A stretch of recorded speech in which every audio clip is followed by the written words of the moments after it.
familiar chant in these parts. War Eagle 7 soars around Jordan-Hare Stadium. On this hot September night, there's another brand of bird hoping to take flight here at Auburn. Steve Spurrier brings his Gamecocks in against Gene Chizik and the undefeated Tigers. And the latest hero of the Plains, Cameron Newton, getting the crowd fired up at Jordan-Hare. It's the SEC on ESPN.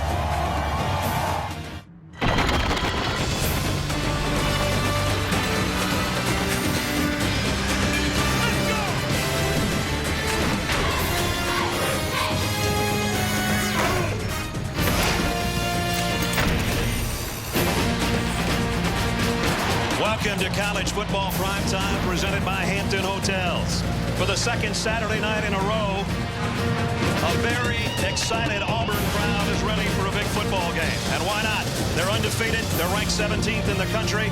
And now they host the number 12 Gamecocks of South Carolina in another very, very important conference game. Welcome to Auburn, everybody. I'm Brad Nessler. Todd Blackledge joins me as always. You think about what they were just talking about, Reese and the guys, Alabama coming from behind, so they hold their #1 ranking. But right now, Todd, everybody wants to stay in line, and that's what's important about this game. It's a huge game because both of these teams need to keep pace in September and early October to make a run down the stretch. Alabama and Florida are still the teams to beat in the league, but they don't look as invincible as they did last year. For Auburn on the west side, they've got to hold court at home. 8 of their 12 games are here at Jordan-Hare. They've got to defend their home turf.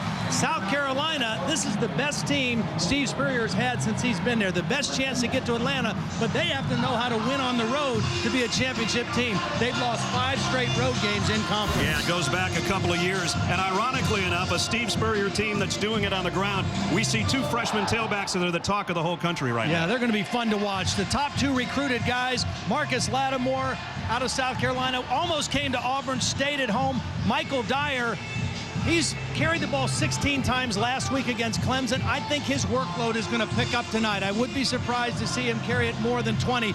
Marcus Lattimore is a little bigger physically, has had a huge impact on the Gamecock offense. 333 yards in 3 games. It took a running back for South Carolina 8 games to gain that many yards last year. Well, these 2 guys almost were teammates because in November, Dyer committed and then pressed very hard to get this guy to join him. As you see the Auburn cap, but then underneath is the South Carolina cap. And in February, Marcus Lattimore decided he was going to stay in his home state and play for the Gamecocks.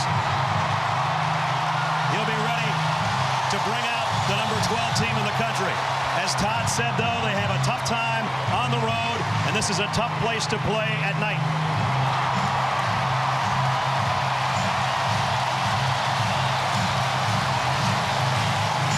Both teams 1-0 in conference play so far. And here come the Auburn Tigers.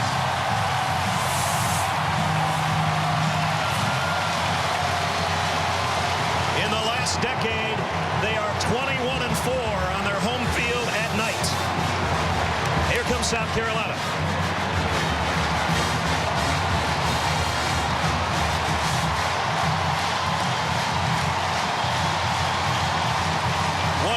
As we get set for 2 undefeated teams led by their freshman tailbacks. And it's been a tough week and a half for South Carolina. There's going to be some things they're going to have to overcome. Holly Rowe will talk more about that, and then we'll kick it off at Auburn when we come back.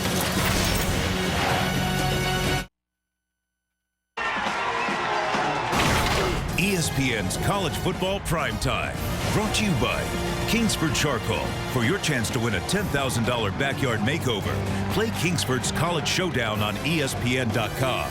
And Carnival, fun for all for fun. Tiger walk prior to the Tigers heading to their locker room. And now Steve Spurrier, a win today would put him number 2 by himself all time in SEC wins. Johnny Bott and, of course, Bear Bryant, the all-time leader with 159. Well, the loss of Kenny McKinley really shook up the Gamecocks fans this week. There were some other problems with players either brothers or fathers passing away. With more on that and the tough stretch that South Carolina's had, here's Holly. Well, Brad, it was a very difficult week emotionally for this team, in large part because Kenny McKinley was a very popular and beloved player. He'd had a great work ethic. Before he got to South Carolina, he'd never caught a pass or run a route. But at the time he left, he was their career leader in receptions and pass yardage. He just came back to campus 2 weeks ago, spent time with his former teammates, so it hit them hard when they heard of his death.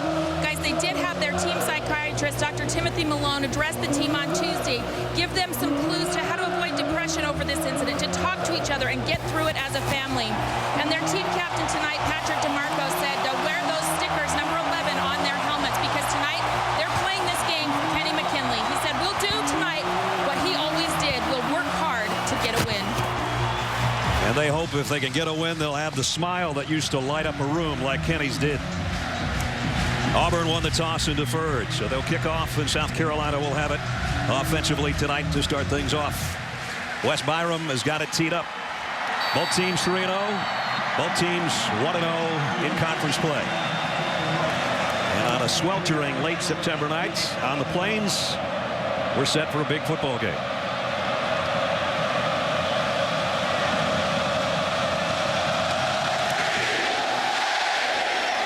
The kick will go to Bryce Sherman. Sherman to the 20, leveled there. Demetrius McNeil made the stop on the special teams. So out comes Stephen Garcia. 2 touchdowns, 2 interceptions so far on the season. I think that number that's highlighted is huge for him. He only completed 55% of his passes last year, and I think the addition of Lattimore and the strength of their running game has made it easier for Stephen Garcia to complete passes. He'll start in the shotgun with Lattimore to his left. DeMarco, the motion man. Here is Lattimore, hit immediately. Bynes and Fairley, the 2 leaders of the defense, combine on the stop as we take a look at the starting lineups for the big fellas up front for Steve Spurrier. King and Chisholm, Johnson, Watkins, and Nunn across the front wall. The backs and receivers, we talked about Lattimore. Alshon Jeffrey, 19 catches coming in. Gurley and Moore join him, and DeMarco is the tight end H-back. A loss on the play on Lattimore's first carry. 2nd down and 11.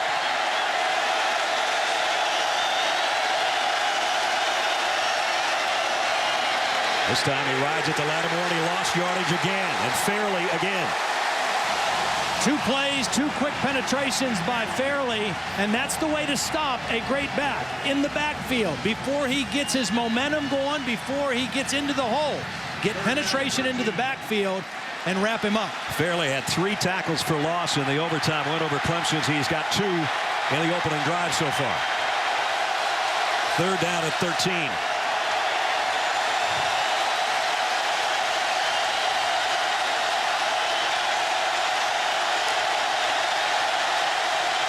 Garcia, Auburn jumps. Might be a free play, but the ball is out, and Fairley's got it. They blew the play dead.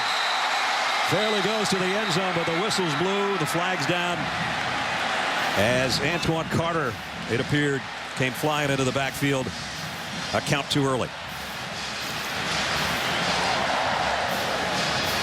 Dead ball foul. Offside. Defense. On them, baited to the quarterback. 5-yard penalty. 3rd down. See, that's the reason that they blew the play dead. Normally on offsides, you don't blow it dead, but he had an unrestricted path to the quarterback, and they didn't want Garcia to take a hit in the back unnecessarily. So they blew the play dead, the right call, and it's still 3rd down for South Carolina. And another chance for South Carolina, and a lucky break because it would have been 6-0 Auburn on the one hopper by Fairley. A 3rd down and 8. Garcia trying to scream over this crowd. So hard to call an audible in this kind of situation. Draw play, Lattimore. And Lattimore with some blockers. He's got a 1st down, and he's still spinning out breaking tackles out to the 36-yard line. He picked up 11. Nice job by Steven Garcia managing the offense. Third down, he checks to the draw. He audibles calmly to the whole offensive line. And then good patience by Lattimore to set it up. He follows the block of his center, T.J. Johnson, and they get the first down. Out to the 35.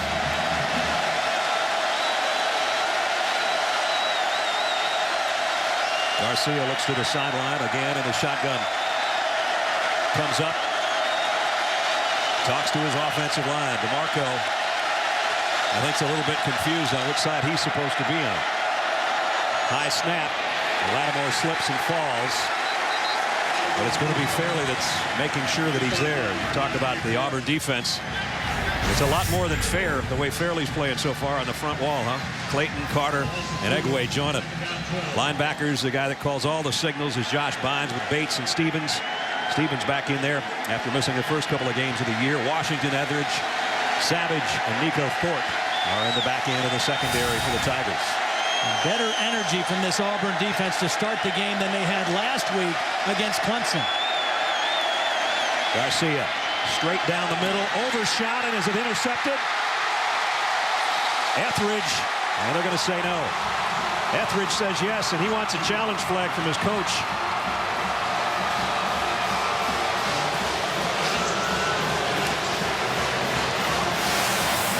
Well, Garcia had his receiver. D.L. Moore was open in the middle of the defense. He just overshot him, and Etheridge was playing the deep safety, and the ball came to him rather than Moore. Those are the kind that drive Steve Spurrier crazy. Brian Maddox in the backfield now with Garcia on a 3rd down and 12.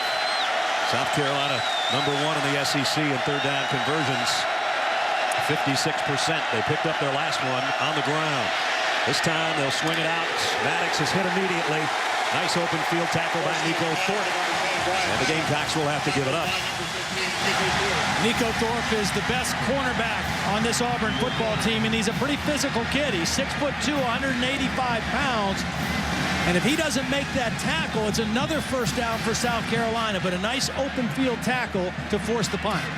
Lanning, one of the top punters and kickers in the SEC. Quindarius Carr is back deep inside his own 20 on the other end for Auburn.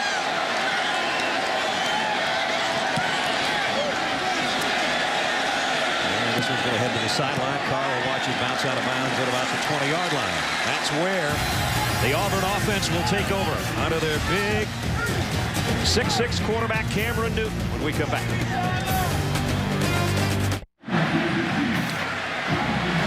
The wind gusting a little bit here at Jordan-Hare Stadium. We've got some rain south of us, we understand, and it may move in before the night's over.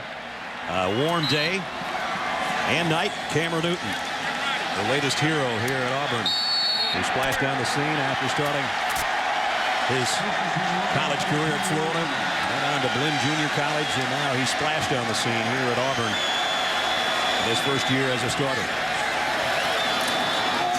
Gives it off to Dyer. And the freshman that we talked about in the open, Michael Dyer, gets a couple.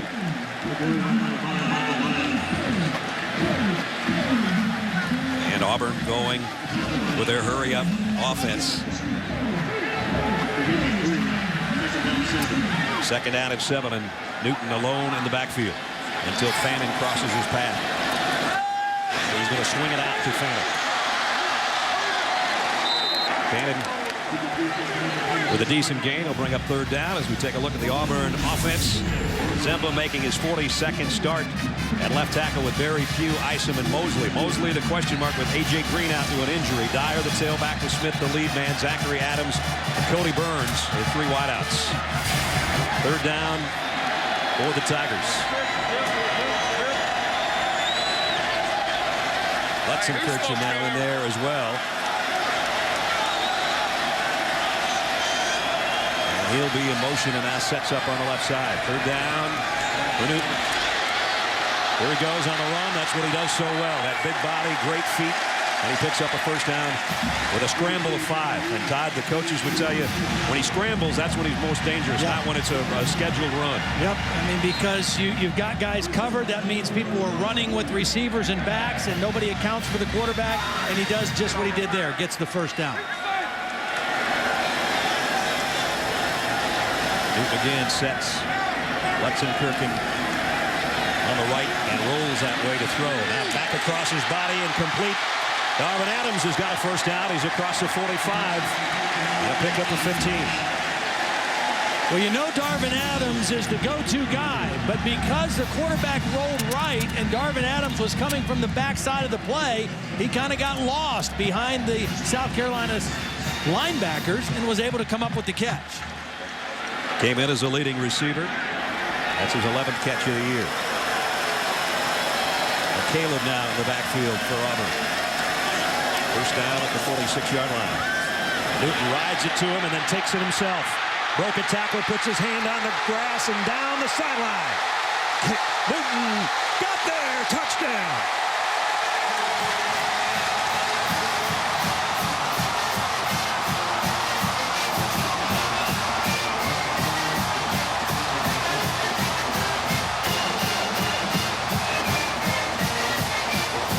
It doesn't seem like a guy that's 6'6", 244 pounds should be able to run that fast. 54 yards for the touchdown.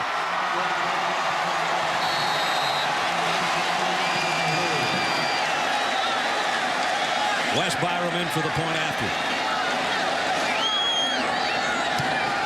Just like that, Auburn 7-0. Wow, he's got some serious wheels for a big guy, doesn't he? Well, they went 3 and out the first 3 possessions last week in the first quarter. I'd say they're off to a little better start in the first quarter tonight.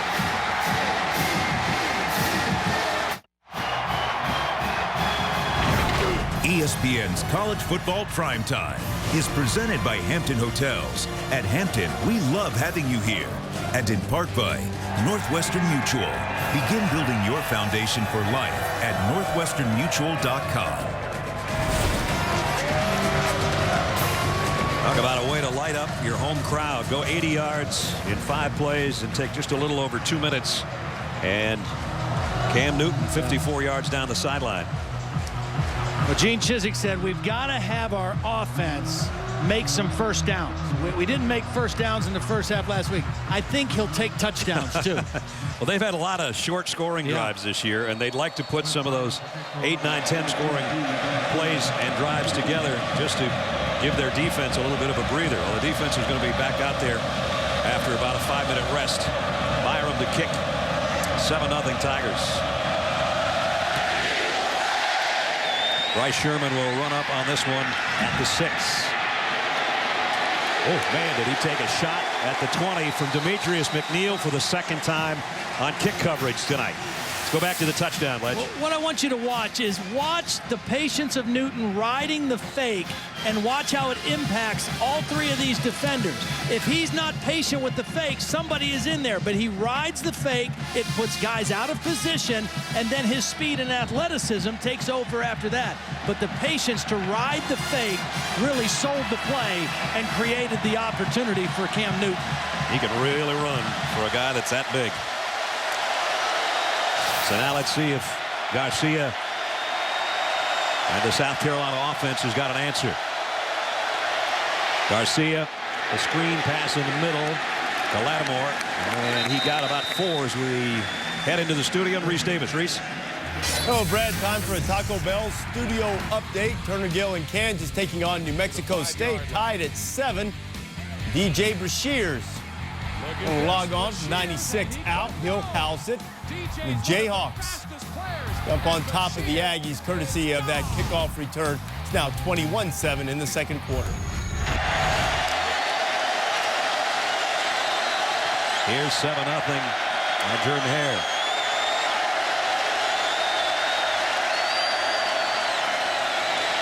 Lattimore. Another tough run and a first down. Picked up 11 more. You know, when we talked to the Auburn coaches, obviously they loved Lattimore. They tried to get him here. They thought they had a great shot at it. They think he's a great kid. And all the defensive players and coaches said he runs so well behind his pads. For a young guy, for a guy right out of high school, he doesn't run like a freshman. I guess that's the biggest compliment you could pay to a kid. He breaks so many tackles as a young back. He carried it 37 times in the win over Georgia. And broke 42 tackles according to the South Carolina coaches over those 37 carries.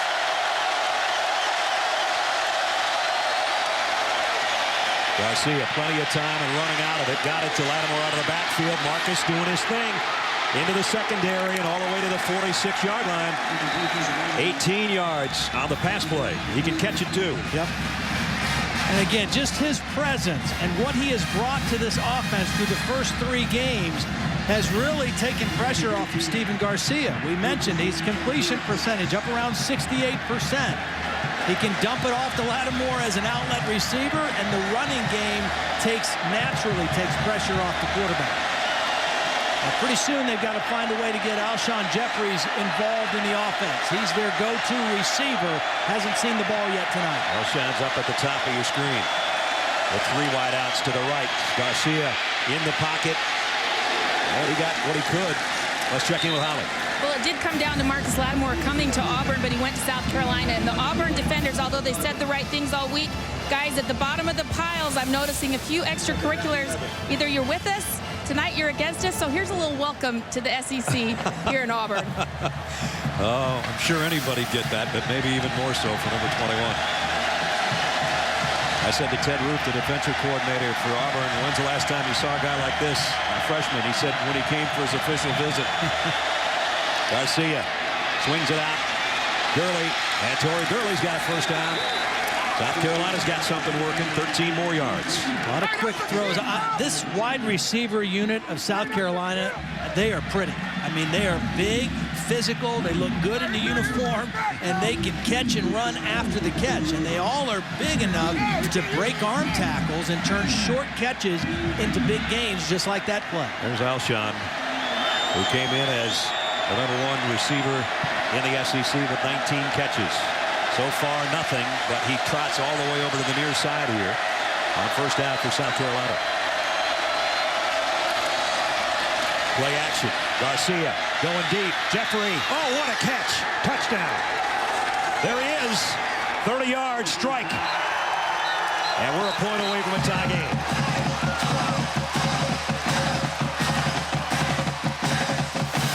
Well, they shifted him to the other side of the field to get a one-on-one matchup against Nico Thorpe, who's a good cover guy, but that was a beautifully thrown ball by Stephen Garcia.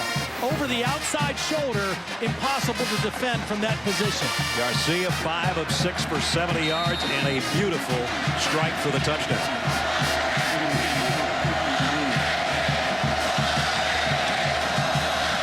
That's calmed the crowd here at Auburn, and the extra point is good. So big plays from both quarterbacks and an all-SEC receiver has evened things at 7 apiece. Watch this throw. Garcia to Alshon Jeffrey right on the money. 7 apiece at Auburn.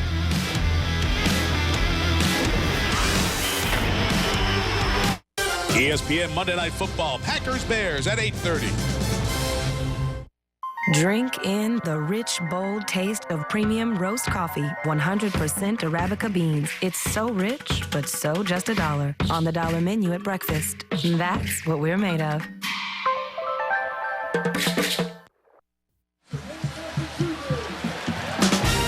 Just 2 days away, ESPN's Monday Night Football Classic NFC North rivalry. Aaron Rodgers and the Packers heading to Chicago against Jay Cutler and the Bears. Coverage starts 7 o'clock Eastern with Monday Night Countdown served by Applebee's. Should be a good one. We got a good one going here, and I don't know if Rodgers or Cutler can throw it any better than that guy just did on a 30-yard strike to Alshon Jeffrey in the corner of the end zone to even the game at 7-7. Steve Spurrier told us this week, man, Alshon's doing good, but we got to get him in the end zone. Well, he's got him in the end zone. 80-yard drive in 6 plays. Jay Wooten to kick off. Demond Washington back deep for Auburn. It'll be Washington at the 1. Took a hit at the 20. broke that tackle. And a nice return out to about the 30-yard line. We'll give him 29 yards on the kick return. Cam Newton, big touchdown run on the last series, 54 yards. And he came in as the leading rusher for this team with over 300, and he added a big one already here in the first quarter. They'd prefer that their quarterback didn't end up being the #1 rusher when the season's all said and done, but when you can do things like that, that's pretty special. Well, and he's not afraid to run it. I mean, he told us, yeah, I'd rather stand back there and throw it, but he doesn't slide very much either. No. He's going to throw it here. Out to Zachary. Zachary, he was one guy away from taking that one a long ways. Akeem Augusta might have saved a touchdown. Well, Gus Malzahn said, we need to get this guy involved a little more. I said, yeah, I think that's a good idea. I mean, Cam Newton now is 7 for 7 throwing to the guy for over 130 yards. So I'd say, yeah, dial up 81's number. Good things happen. Here they fake the handoff. Newton turns his back, and now scrambling in the pocket, and down he goes. And Devin Taylor is there. Those two defensive ends, Devin Taylor and Cliff Matthews, pretty strong. And I think the tackles tonight for Auburn are going to have their hands full. Yeah, they're outstanding pass rushers. Really, the front four for South Carolina has played very well the last couple of weeks. That one's a case where Cam Newton just held on to the ball a little bit too long. He's got to have that timer go off and say either run it or throw it. Lost 4 on the play. 2nd down and 14. Here's the end around. Fannin takes it from McCaleb, cuts it up, trying to get a block from his quarterback, and he's swarmed under. The ball is out. South Carolina's got it at the 44-yard line. This is a tremendous tackle by Chris Culliver, the cornerback, and he just stood him up, and then they ripped the ball out. I mean, Culliver just stood him up. Fannin has been out with a shoulder injury, and he gets hit right in the mouth, and the ball pops out. And Shaq Wilson is there to scoop it up. You are right. That was a collision, face mask to face mask. And Shaq Wilson, who hadn't played at all this year, back in the starting lineup's got a fumble recovery, and South Carolina has got a nice opportunity here at the 44-yard line of the Tigers. High backfield this time. And straight ahead with Lattimore. Yard or 2, that's about it. We go back to that play, the fumble by Fannin, just to make the point. He had his shoulder dislocated twice in the Mississippi State game. He didn't play last week, so he didn't get hit very much in practice this week either. They want to get him back in to have versatility in their backfield, but the first time he touches it and gets stood up, the ball pops out. South Carolina bunched all their receivers as they had a little chat. Now they spread them out. 2 to one side, 3 to the other for Garcia. On 2nd down and 9. Garcia trying to slip screen it, and does to Gurley. Gurley broke a tackle. He's going to have a first down. And again, the toughness and the size. Gurley at 6'5", 230. Todd mentioned it earlier. It's hard to bring some of those dudes down out there. Well, first of all, it's a great target for the quarterback. Big body there to throw to. And then once he catches it, I mean, he's just a guy that you're not going to bring down if you don't wrap up. And they've got a couple of them like that. Gurley's that big. Jeffrey's that big. D.L. Moore's a big receiver. They've got a whole stable of them. T.J. Johnson, their center, got another great block on that screen. That's the 2nd or 3rd time tonight he sprung either a back or a wide receiver for extra yardage. Garcia, that ball, as he just has to eat it. It was a bad snap, and instead of trying to pitch it out or get rid of it, he decided to stay with it. And he's knocked down for a loss. NASCAR Sprint Cup Series is at Dover this weekend. It's on ESPN tomorrow. 9 races left in the chase. Denny Hamlin, your current points leader. Coverage starts 1 o'clock Eastern time. For more information, log on to ESPN.com. Brad Nessler, Todd Blackledge, Holly Rowan, our ESPN primetime crew at Jordan-Hare Stadium. Packed house, 7-7. South Carolina trying to take advantage of a fumble recovery. Garcia, play action. Flush from the pocket, throws on the run, and got it to Jeffrey. It's a first down, South Carolina. Well, this is a nice play by both quarterback and receiver. First, Garcia keeping the play alive, buying some extra time, extending the play, and then it looked like Jeffrey, as he was coming back to the ball, was going to fall down. But he kept his balance and was able to make the catch on the sideline. He slips, he gathers himself, and still has the presence to make the catch. So the Gamecocks threatening here.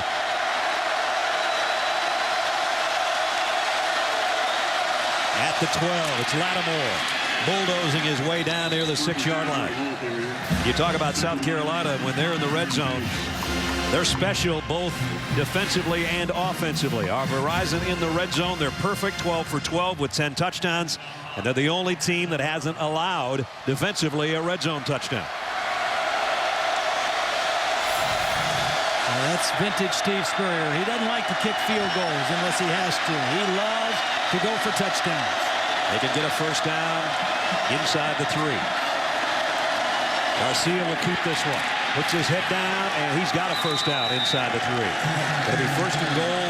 South Carolina about 1.5 yards away from the goal line. Yeah, that's just a design quarterback sweep. I mean, they pulled the guard and the tackle out and just told the quarterback, run behind those guys, and let's get the first down. I'm impressed with how Steven Garcia is playing. He's playing with poise. He's checking plays at the line of scrimmage. He's taking care of the football. First and goal with Lattimore, the freshman, flanking him.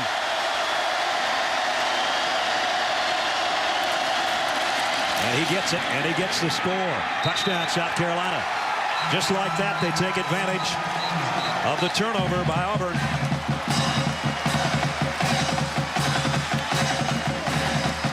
Bannon's a guy that gave it up. Lattimore at the end with a touchdown from 1 yard away.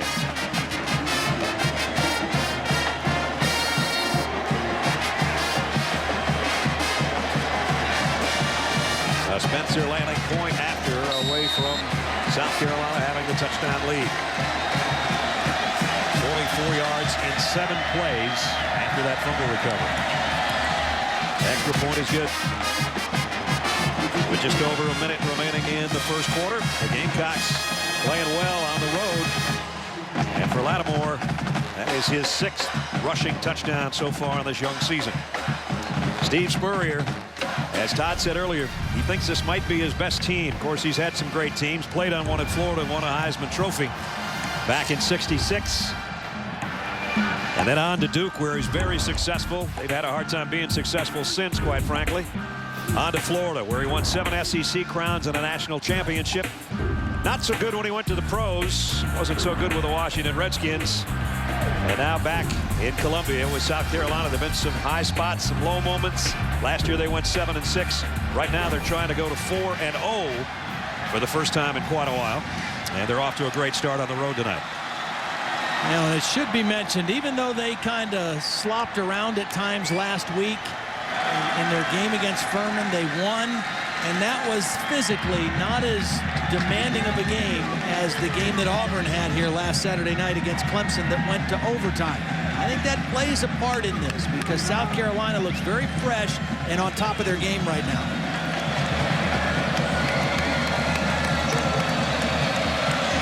Jay Wooten to kick again.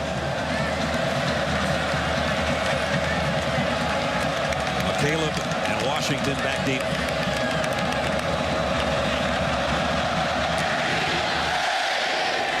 Washington about the 5. Washington with a crease, and he got out across the 30. Speaking of the good times at Florida, let's see how the times are going right now. Reese has got an update for us.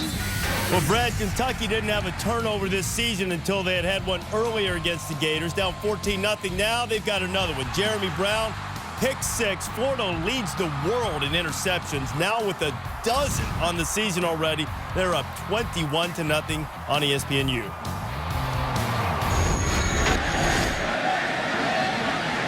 And so Florida right now looks like they're going to go to 4-0 and 2-0. South Carolina trying to keep pace in the SEC East. Alabama won if you missed it, but they got a scare in Fayetteville, that's for sure, from Arkansas. And Auburn trying to stay undefeated with LSU and Alabama in the West. Player down is Demond Washington on the kick return. They got him up, and I think he's all right. And just what that highlight pointed out with Kentucky. Kentucky's off to a great start, but when you go on the road in a league like this against high-quality opponents, you have to take care of the football. You can't go in there and lose the turnover battle on the road in this league and hope to win very often. And, same thing true tonight for South Carolina. They've done it so far. They've got to take care of the football. Auburn is -4, now -5 on the season in the turnover category, and they just saw the last turnover turn into a South Carolina touchdown. Let's see if they've got an answer. First down at the 33. And Dyer is not going to get back to the line of scrimmage. Travian Robertson, the first guy there. So Dyer has had a hard time getting out of the blocks tonight. He'll go out, and McCaleb will go back in there. Very different kinds of runners. McCaleb, if he's lucky, is 175 pounds, and Dyer is packed into that 5'9" frame. So they're much different types of players. You're not going to see McCaleb running between the tackles very often. Nope. They fake it to him. Newton fires, strikes, down, complete to Zachary. And it's a first down Auburn. I think we're going to have to see a lot of this tonight for Auburn. This South Carolina defense is solid. They are probably a better overall defense than what they saw last week with South Carolina, and I think they're going to have to throw the ball more tonight to have a chance to win. They go hurry up, and here's McCaleb not running inside the tackles, but outside. He doesn't get much of that either. DeMario Jeffrey stretched it out, made the stop as the first quarter comes to a close. And it was an exciting one, especially if you're a South Carolina fan. It was Newton for a touchdown, but back-to-back scores, 14 unanswered, has put South Carolina in front. It's the SEC on ESPN. Auburn, Alabama, where the Tigers trail as we start the second quarter. With Todd Blackledge and Holly Rowe, I'm Brad Nessler. Our college football primetime presented by Hampton Hotels. And Auburn trying to get back after giving up a touchdown following a fumble on their last drive. Newton, play action, firing in and out of the hands of Zachary, I beg your pardon. Chris Culliver was covering. That one might have had a little too much smoke on it. Well, it was a good thing, actually, it had too much smoke because he was well covered. There were two defenders there. You take a look at Gus Malzahn on the right, the offensive coordinator, quarterback coach. They get these plays in very quickly. He's got a very intricate system of signaling plays. They've got a board on the sidelines that they show to the team, and they try to play at a very fast pace much of the game. Trying to pick up a 3rd and 9 in Gamecock territory here. Newton shuffles to his left, fires in the middle, and in and out of the hands of Cody Burns. He would have had a first down had he held on. That was really a nice job by Cam Newton because there was pressure coming to his left. And he did a nice job of not panicking, but just sidestepping the pressure. Watch him sidestep to his left as that pressure came in on Zimba. And he's able to make the throw. And that's a good throw, and it would have been a first down, but Burns unable to come up with the catch. Ryan Shoemaker to punt. Stephon Gilmore is a dangerous man back on the other end. Ooh, they got close to that punt. Gilmore's got a call for a fair catch. One of his own guys is in the way, but he does make it at about the 15-yard line. 14:40 till halftime. South Carolina with the lead and the ball when we return.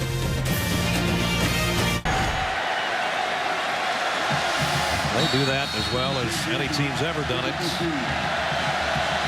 Let's Reese call that trickeration, right?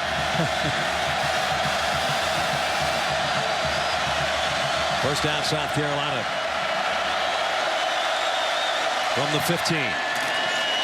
Lattimore slips. Went down on his own, and I think they're going to spot him with about a half-yard loss.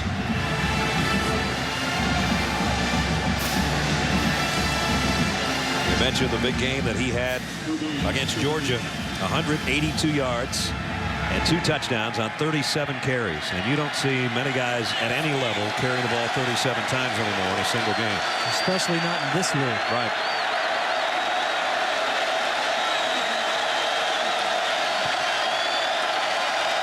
Second down at 11. Garcia, draw play. Well, he gets another carry and he gets another loss. Zach Clayton staying home and making play. Clayton, a local product, grad student out of right here in Opelika.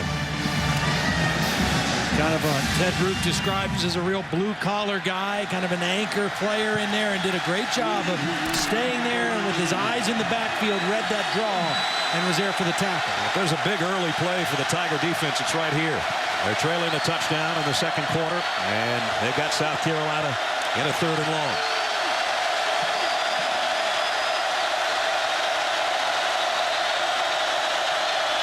Garcia. Quick throw to Sanders in the open field. Oh, what a move he put on, and now heading to the sideline, and he might have the first down. Ace Sanders, the freshman. And I think he's got it. Now, the reason why these plays are so good in college football and you don't see them in the NFL is because in college, linemen can go downfield before the ball is thrown. So they can get down there and get on blocks. And Ace Sanders does a nice job of just letting guys get onto blocks and then making a couple guys miss with his quickness and getting a much-needed first down. Freshman, son of former Florida State NFL player Tracy Sanders. He's also Tracy, but they just call him Ace. And that was an ace move in the open field to pick up the first down.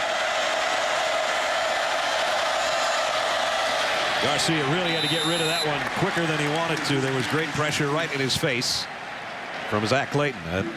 That'll bring up 2nd down and 10. It also has time for us to bring up our trivia question. What was Superman's dad's name? Now you go, what in the heck does that have to do with the SEC on ESPN? You'll find out later. You come up with the answer, some of you might know why it pertains to this football game. I doubt it. Probably not. I knew it when it was brought up in a meeting earlier this week. That's how it all came to be. Bad snap from center, but they got the handoff to Maddox, and Brian Maddox has a first down for South Carolina. He's still going. Took a big shot at the end, but what a run. The senior out of Anderson, South Carolina, he says, give me a little of that love that Lattimore's getting.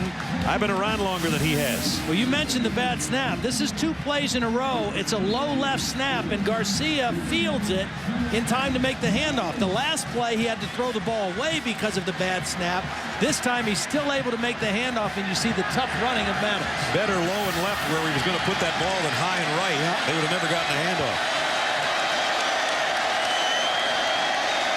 Here comes a blitz. Haven't been many blitzes from Auburn. Garcia up top for Jeffrey, incomplete. Devon Washington was with him stride for stride.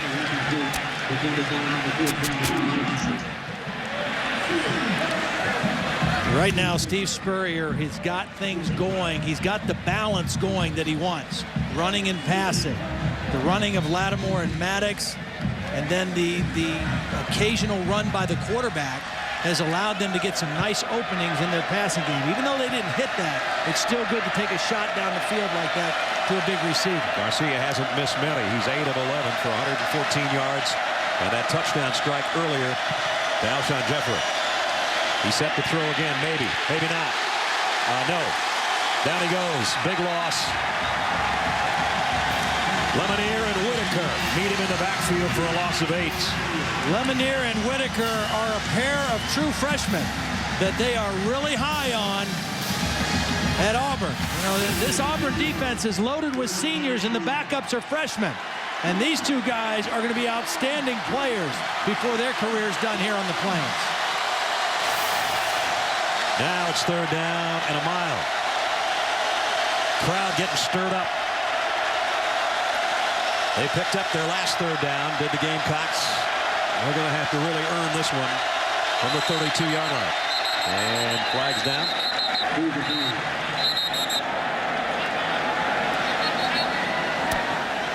Tom Ritter is our referee tonight. Prior to the fall start, we had a timeout charged to Auburn. That is their first charge timeout. So Auburn takes a timeout. Gene Chizik wants to get his defense lined up right on a 3rd down and long for South Carolina when we come back in a minute. ESPN's College Football Primetime. Brought to you by Iron Man 2. Own it on Blu-ray and DVD September 28th. And Dr. Pepper. There's nothing like a pepper. Over near Toomer's Drugs, Toomer corner. They'd like to paper that baby tonight over there, but right now they're down a touchdown. Well, right here's where Steven Garcia, he's been very smart with the football, with his decision making. This is one of those situations. He's got to make a good decision here, 3rd and long. 8th play of the drive that started at their own 15. Garcia fires, had it hit.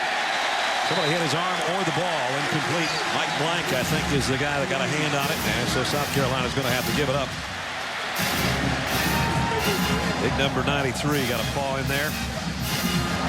That'll bring out Spencer Lanning to punt. Quindarius Carr will be the guy that'll drop back deep. The fastest guy on the Auburn team, number 9.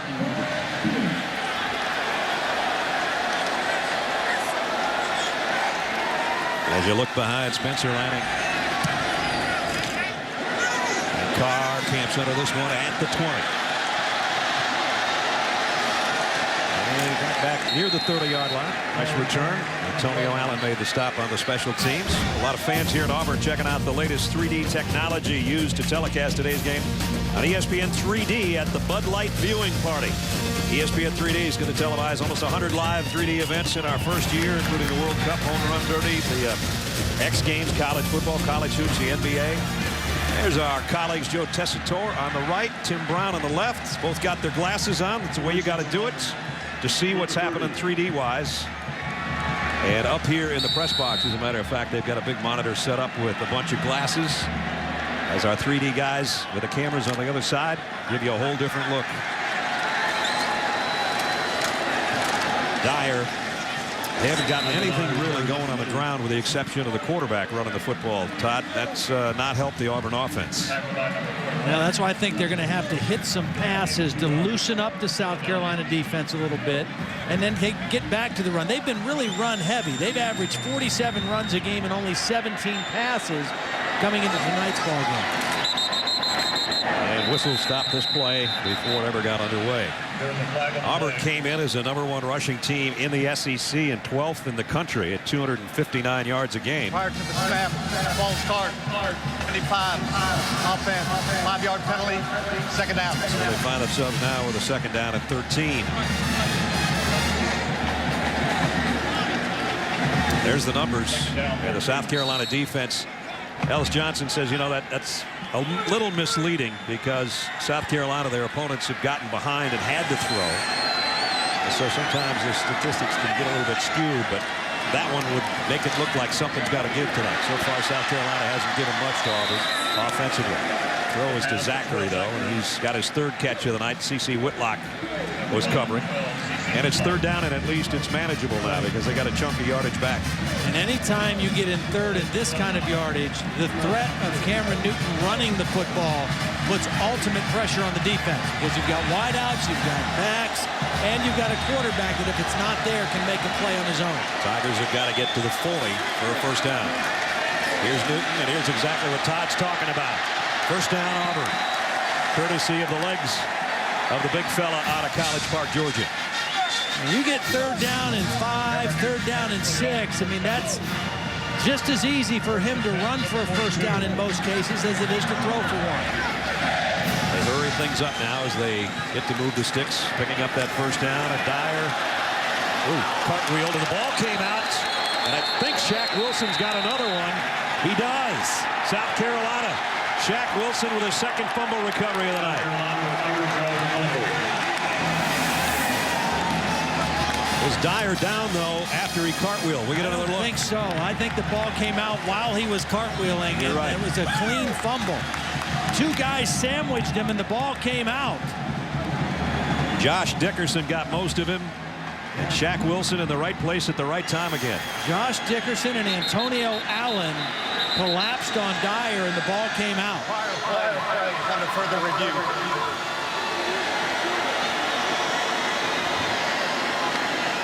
The replay officials will have a look at it. Official review with just over 9.5 minutes to go in the 1st half. South Carolina with the lead, and it appears they'll have the ball, but we'll find out when we come back.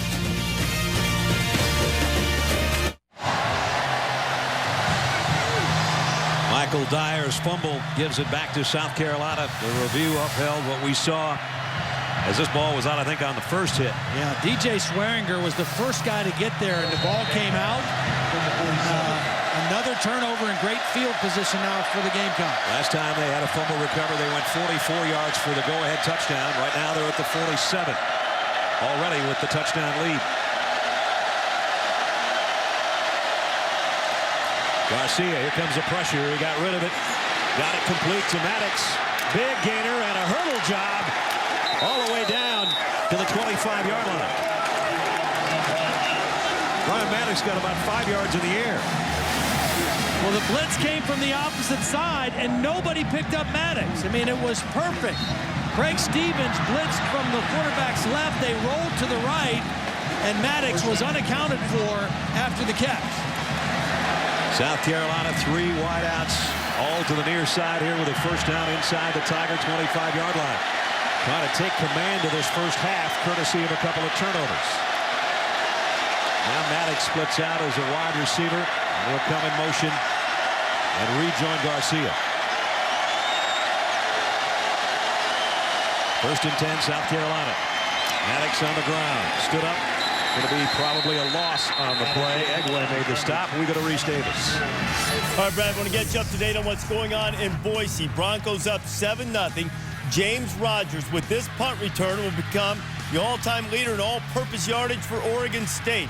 Rogers weaving his way, and he takes it all the way back. Oregon State has it tied up at 7, but Boise State's on the move inside the 20.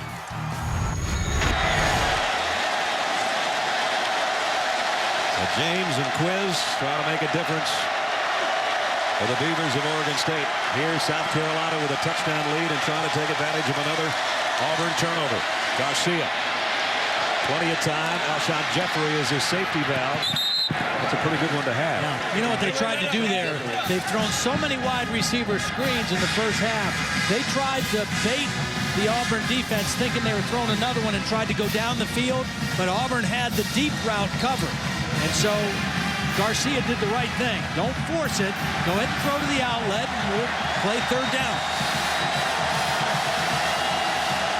Talked about how good they've been on third down this year, leading the conference and in the top 10 in the country. Timeout to talk about this one. South Carolina, that is their first charge timeout of this half. 7:42 remaining till halftime. Steve Spurrier doesn't want to waste an opportunity on Michael Dyer's fumble. They lead by a touchdown. You're watching ESPN, new home of the Bowl Championship Series.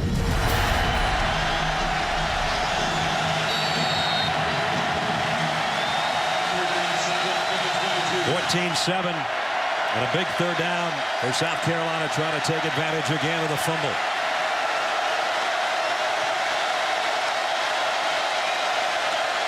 Alshon Jeffrey is in tight on the left. They go down the middle, and it's a first down throw. Garcia to DeMarco. Picked up 11, and they move the sticks. Remember, South Carolina got this football back on the second fumble recovery of the night by Shaq Wilson. As Auburn, self-destructing with the fumbles tonight, have handed perfect opportunities in their own end of the field to South Carolina. There's the two guys that have fumbled tonight. Fannin first, Dyer second. Could be Dyer straights if South Carolina gets a touchdown here.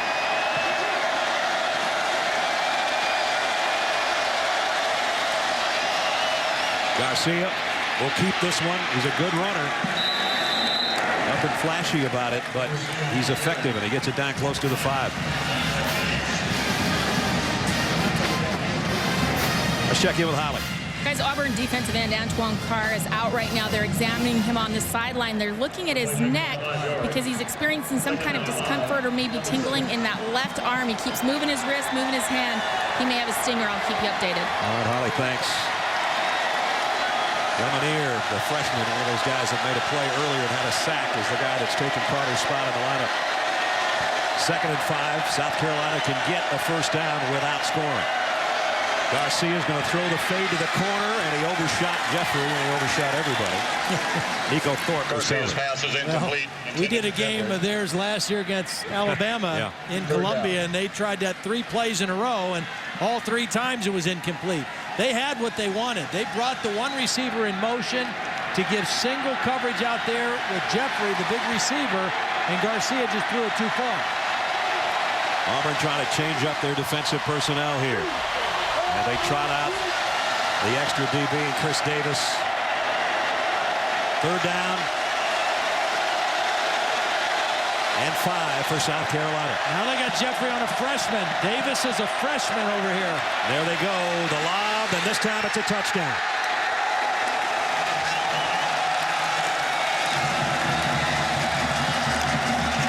And for the 2nd time tonight, South Carolina takes a defensive play and a turnover and turns it into an Alshon Jeffrey touchdown. You see the difference in that throw. Instead of throwing to the back cone and letting your guy run to that spot, he just threw it short and let Jeffrey go up in the air and catch it over the much smaller Chris Davis. Chris Davis at 5'10", and we talked about the big receivers. Jeffrey at 6'4", and that's just a rebound over there for him for his 2nd score of the night. And the injured player is Kyle Nunn, the right tackle for South Carolina. And he's trying, the big fella, to do a push-up to get up. Well, that was just really well conceived by South Carolina. Davis was in the game because it was 3rd down. It was a nickel situation, so he's the extra defensive back in, and they flipped the formation to get Jeffrey working one-on-one against Davis, and that was a mismatch that favored South Carolina. Auburn dug themselves a hole of 17 points to Clemson last week. They're going to be 14 down right here with 6:16 remaining in the 1st half. Spencer Lanning, his 3rd extra point. The snap was bad, the hold was bad, and the kick's no good.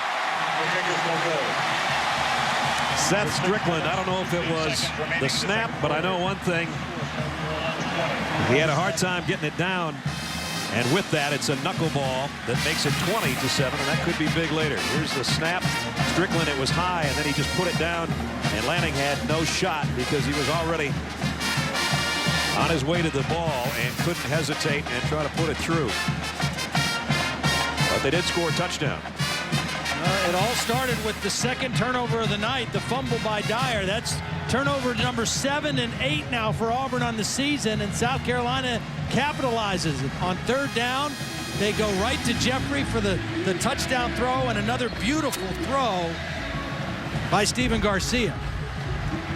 So Alshon Jeffrey, that was the big thing that Steve Spurrier talked with you and I and Holly about this week. You know, you could have a guy that comes in and he's a preseason number 2 conference performer, and the only reason he'd be a number 2 is because of guys like A.J. Green and Julio Jones. But at any rate, they wanted to get it to him. They made a point of getting it to him. Auburn's got to quit turning it over. This thing's going to be over. Absolutely. Turnovers, you know, there's certain statistics that sometimes you look at and you say, I don't know if it's really that meaningful, but turnovers always are meaningful, particularly in a game like this where teams are evenly matched.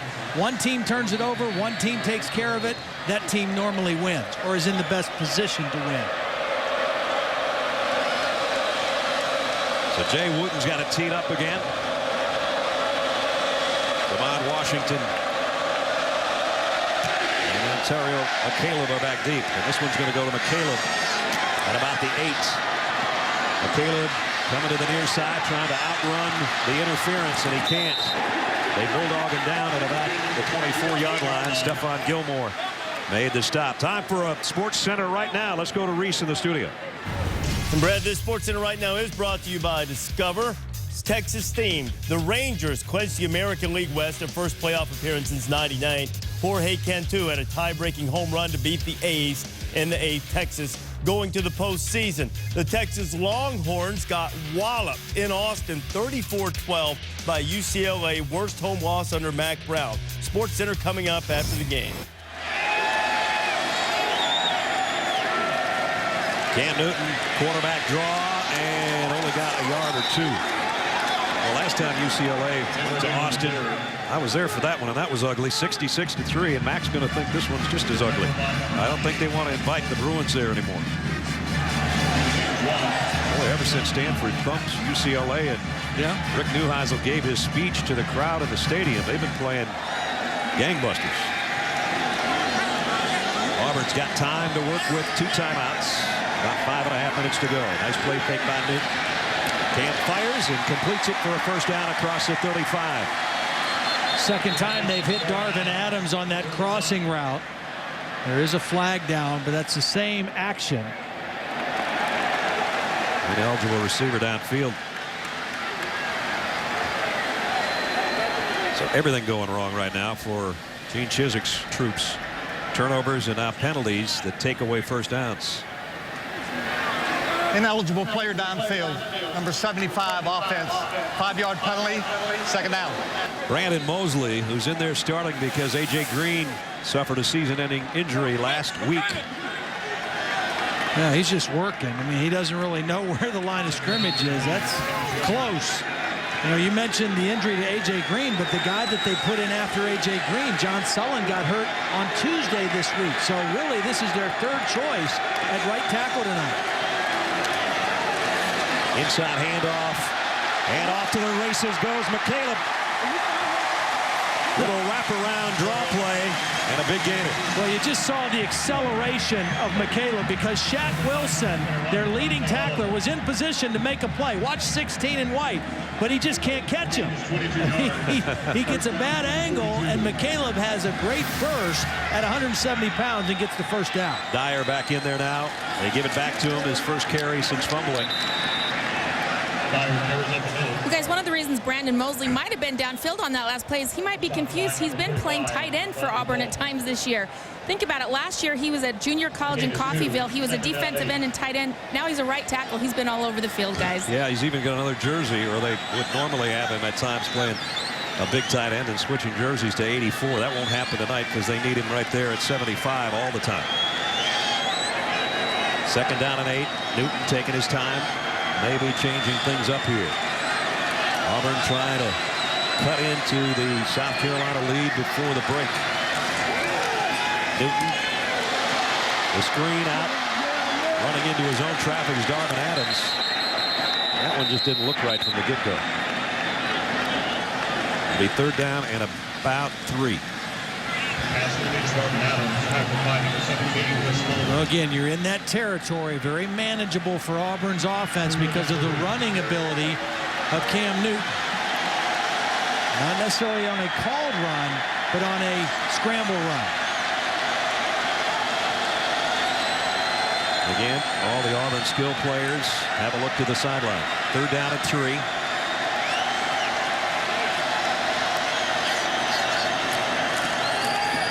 Newton just throws it out and completes it for a first down to Darvin Adams. Yeah, that was a good decision by Cam Newton. His go-to guy. There was a cushion out there with Culliver and coverage, and he made a nice, easy throw for the first down. Got 7 yards and into South Carolina territory at the 44. Fannin back in there at a tailback position. They fake it to him. Newton wheels, scans the field. Well, he's got a guy wide open, and he did not see him. He's still running around. Cam Newton breaking tackles, close to a first down. Well, credit Cam Newton for making something out of nothing, but he could have had a touchdown if he'd have only seen Terrell Zachary, because Terrell Zachary somehow got behind everybody and was running by himself. South Carolina. Did this play not take about 27 seconds to run? It seemed like it, didn't it? South Carolina's going to take a timeout. You can see Terrell Zachary's waving his arms, but here's what Cam Newton is seeing behind him. He's looking inside, and at this point now he's just trying to figure out, how am I going to get out of this mess and make something happen? And he did a great job of getting some yardage and bringing up second and short. So 3 minutes remaining, and Auburn's got 2 timeouts left. That was South Carolina taking that timeout. Earlier in the quarter, we asked you our trivia question. It was, what was Superman's dad's name? The answer is the same middle name as Cam Newton, Jarrell. He said yesterday, I said, do you want to be called Cam or Cameron? He said, it doesn't matter. I said, what's your mom like? He says, it depends on how much trouble I'm in. I said, that means it's Cameron. And then she probably puts your middle name in. And Todd said, what's your middle name? And he said, the same as Superman's dad. And I came up with Terrell. Then we went off on a little bit of a tangent. Yeah, you got a little weird on me there. Yeah, I did. Surprising. He plays like Superman at times, and he's got a first down right here at the 30-yard line. His 54-yard run is the only Auburn touchdown, but they're trying to change that here in the last 3 minutes. They got a nice drive going. They've got momentum. They've got their tempo going. They're mixing run and pass. This is an important drive. They need to put points on the board, a touchdown preferably here before halftime. They've got a really good, experienced kicker, but like you said, they've gone this far. They'd like to get 7. Newton's got 78 yards on 7 carries. Here he gives it off to Dyer. And Dyer's really had some tough sledding on the inside. He got a yard or 2. Sutton and Ingram made the stop. That's one that looks like maybe Newton should have kept. Yeah. You know, on a little zone read play, they crashed down hard on Dyer. You see the difference in size between Dyer at 5'9" and Newton at 6'6". Yeah.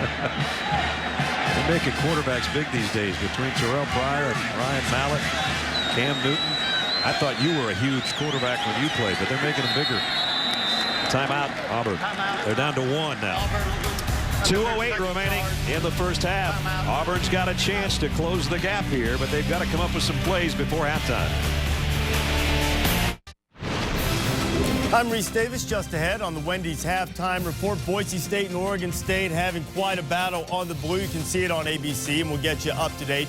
Horns got absolutely hammered by UCLA in Austin, and it could be a disastrous night for the Big 12 because Oklahoma right now in a commercial break on ESPN2 struggling with Cincinnati. Mark May Luholtz will join me. We'll get you up to date in a bit.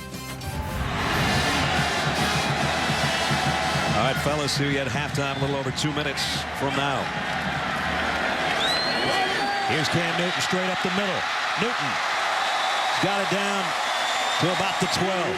It's the same play he scored on earlier in the game. He just didn't break it back all the way to the sideline, but he really rides that fake well, which stretches the linebackers with the fake and gives them a nice crease inside. 16 more yards now for Cam Newton, and staying on the ground and getting it down inside the 10 is Michael Dyer. Auburn with a hurry up, not giving Auburn, or rather South Carolina, a chance to change up anything defensively. They've got the 1 timeout left. They want to try to save that as long as possible. Now see, now that they've subbed after the ball has been spotted, the umpire's standing right over the ball, and he lets the defense have a chance to sub if they want. That's a long way from their sideline down there to the 7. Dyer bounced his way close to a first down. He ran into his own guy, Lutzenkirchen, who was trying to block for him. And I think he's going to be just a shade shy, about a yard shy of the first down, actually. Nice tackle by Lutzenkirchen. Too bad he's his teammate. Yeah. So it's 3rd and short. This might be a quarterback draw for Cam Newton. He'll keep it. Newton, touchdown.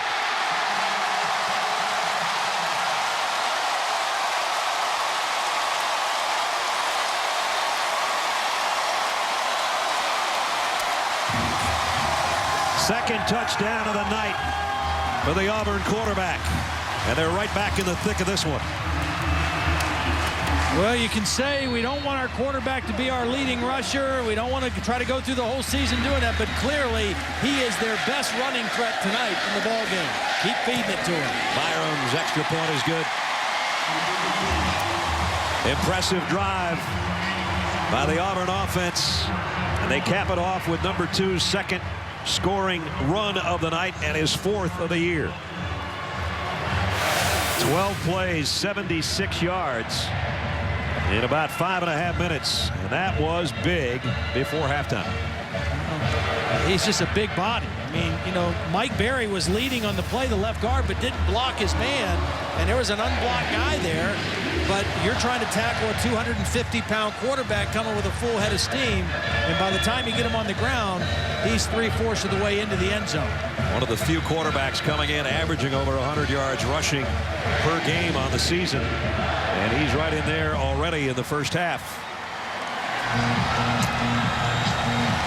Reminder, Chris Berman hosts ESPN's 2-hour Sunday NFL pregame show. Get all the news, the latest updates from stadiums around the league right up until kickoff. Sunday NFL Countdown presented by IBM. Sunday morning, 11 a.m. Eastern Time tomorrow.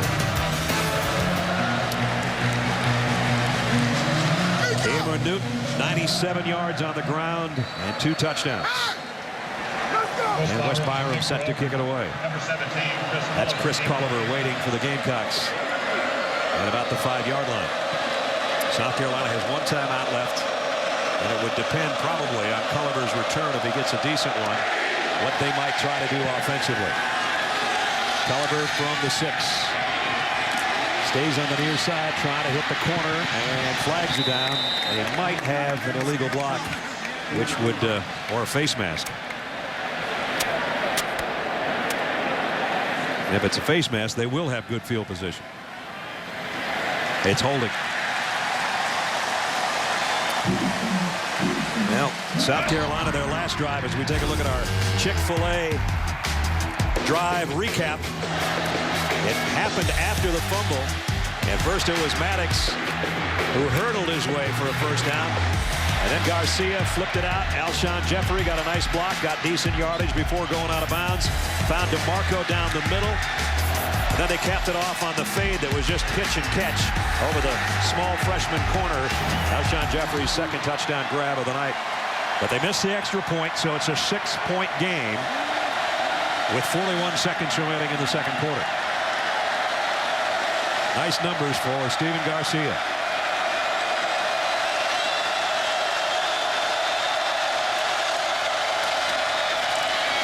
And Lattimore brought down by Fairley. Looks like Steve Spurrier is just going to be comfortable with trying nothing fancy and taking a 6-point lead to the locker room. Yeah, absolutely. I mean, you're on the road. We've already documented the struggles this team has had on the road. Last year, they lost at Georgia, Alabama, Tennessee, and Arkansas by a combined 149-86. So winning an SEC game on the road, a critical step for this South Carolina team. Their last one was 2 years ago against Kentucky, but they're halfway to this one. And I stress halfway. Good half of football here on the Plains. Auburn trailing South Carolina by 6 as we go down to Holland. Well, Coach Spurrier, what has helped your passing game be more effective here in the first half? Oh, Steven's throwing some good ones. Our guys are getting open, catching everything. We need to get them off the field a little better. But we got a heck of a ball game going, so should be a good one in the second half. What do you like about Shaq Wilson's return to the field for you? He's got some turnovers. Turnovers has been good for us. All right, thanks, Coach. Okay.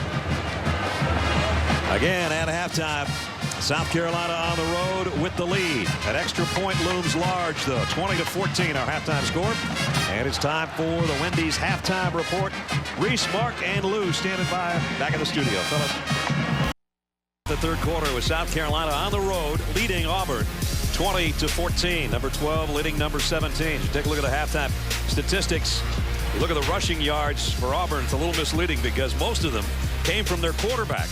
But the big one, Todd Blackledge down there in the corner, 2 turnovers. Yeah. That turned into 14 points. But I got to tell you, the drive that Auburn put together to end the first half in the last down to 48 seconds, they had to have that one. Absolutely. I mean, they couldn't afford to get too far behind because South Carolina's offense has got good rhythm tonight.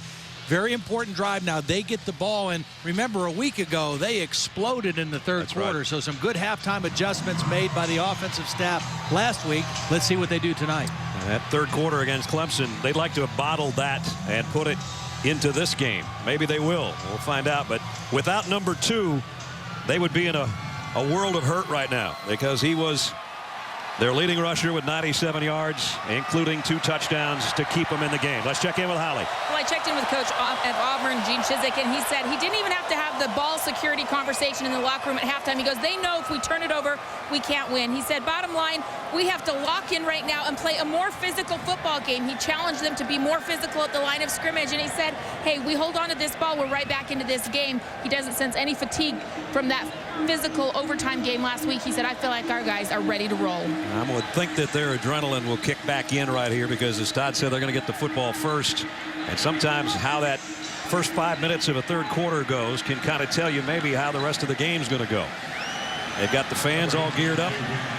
Second week in a row that it's been night football here at Jordan-Hare Stadium. I'm sure Dyer would like to get his hands on it and do something with it other than cough it up. He didn't have much luck in the first half. Lattimore, his counterpart, did a little bit better job rushing the football for South Carolina. Third quarter. Here we go.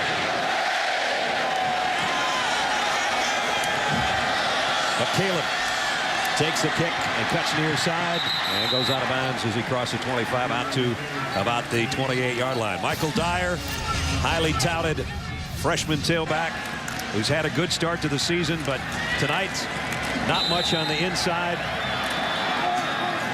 not much on the cutback, and not much doing when you get cartwheeled and lose the football. Only 22 yards on 8 carries in that first half, but a whole half of football ahead for him in the Auburn offense. And here is the Auburn offense. McCaleb will start things off as the Auburn tailback to Cam Newton's left from the 29. He rides McCaleb and goes straight ahead, and now Newton's over 100 yards rushing. Well, that's been their best running play, and it all is set up by how patient Cam Newton is carrying out the fake. Now, he gets up a little gingerly, but he really rides with the fake and actually takes a couple steps in the direction the back is going to move the linebackers and then cuts right up on the inside. That's the third or fourth time they've run that play tonight, including his long touchdown run. And he got 9 more there. So over the century mark for the Auburn quarterback on the first snap of the third quarter. This time he does again the same play. Rides it to the left, goes out for the first down. See, you have to respect the speed of McCaleb getting to the outside because that's been a staple of this offense. So watch how long he rides the fake. He even steps that way and freezes the defense on that side. He froze the defensive end, Cliff Matthews, and then cut right up inside for a big gain. So he got 17 yards on 2 carries here in the opening minute of the third quarter. And Auburn's got it all the way out to the 47-yard line.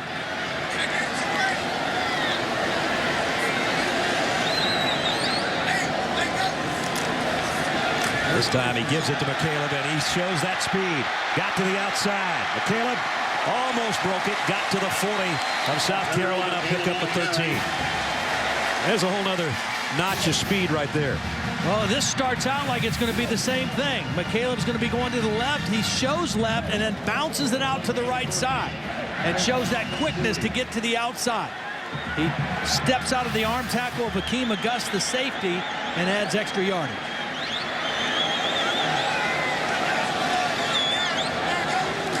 In the gun, here's a little bit of option, and the pitch to McCaleb. Oh, and dragged down. That's an ugly landing. Well, he was being drugged down, and he was exposed, and Stephon Gilmore came in and really finished off the play. Watch number 5 come in here at the end. Oh, got him with a shoulder. Glad he was able to bounce up. Those kind of landings are not good. Can ask Bo Jackson in his NFL career play very similar to that on the other side of the field back in the day. That was pretty much Bo's last piece of football. And McCaleb, they're going to keep running him, trying to get him free. Gilmore makes another tackle in the secondary. Okay, that's not an easy play that Gilmore just made. We've already seen the speed and the burst that McCaleb has, and you're 1-1 out there in space. If you don't make the tackle, it might be another touchdown for Auburn. And Gilmore got him on the ground. Eric Smith now in there in the backfield. But here you would expect that Cameron Newton is going to put it in the air. Came down at 7. He's been more effective as a runner than he has a passer so far tonight. But he's got a rocket arm.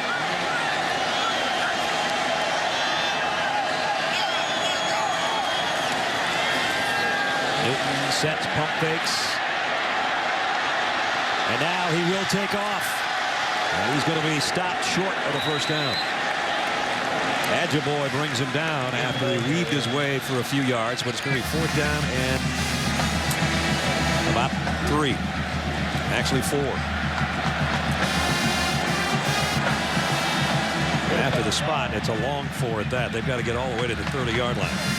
And with that, they're going to bring out the field goal unit, Wes Byram, who is 4 out of 5 on the year after being 15 of 16 a year ago.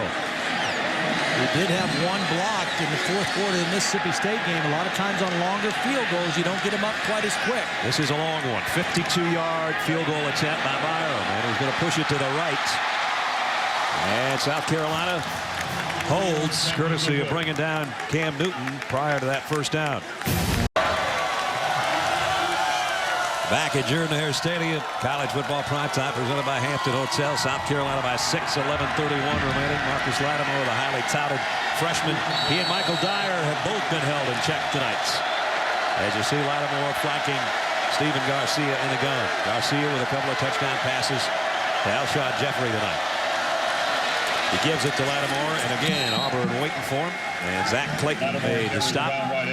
Hit by number 98. Well, most services, including ESPN.com, had Lattimore and Michael Dyer 1 and 2, or some people had them 1 and 2 the other way as far as being the best backs in the country a year ago as high school seniors. And while they came in with some impressive numbers, the defenses tonight know all about them, and neither one has been able to get unleashed so far. 2nd and 7. Quick slant in and out of the hands of Jeffrey, looking for a flag. Didn't get it. Nico Thorpe was covering. And it'll be 3rd down and long. Yeah, that was pretty good coverage, not just by Thorpe, but the defensive end. Antoine Carter was dropping back into coverage as well, and he was there to affect the vision of the receiver in addition to Thorpe. Auburn's defense trying to get the ball back for their offense as they trail by 6.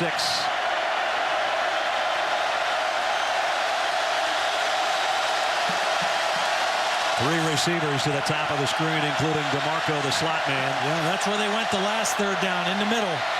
Garcia's in trouble. They might not go anywhere with this one. Ted Roof hasn't blitzed much tonight, but he sent Damon Washington, and it paid off. First 3 and out for South Carolina. Well, it looks like they're going to bring a lot of people, but they are only going to rush 3 guys.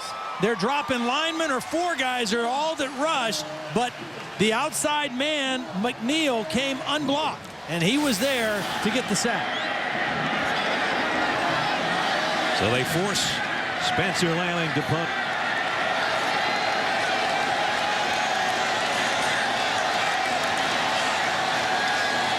Quindarius Carr back on the other end. And he's going to have to backpedal and call fair catch. Nice kick all the way back to the 20-yard line.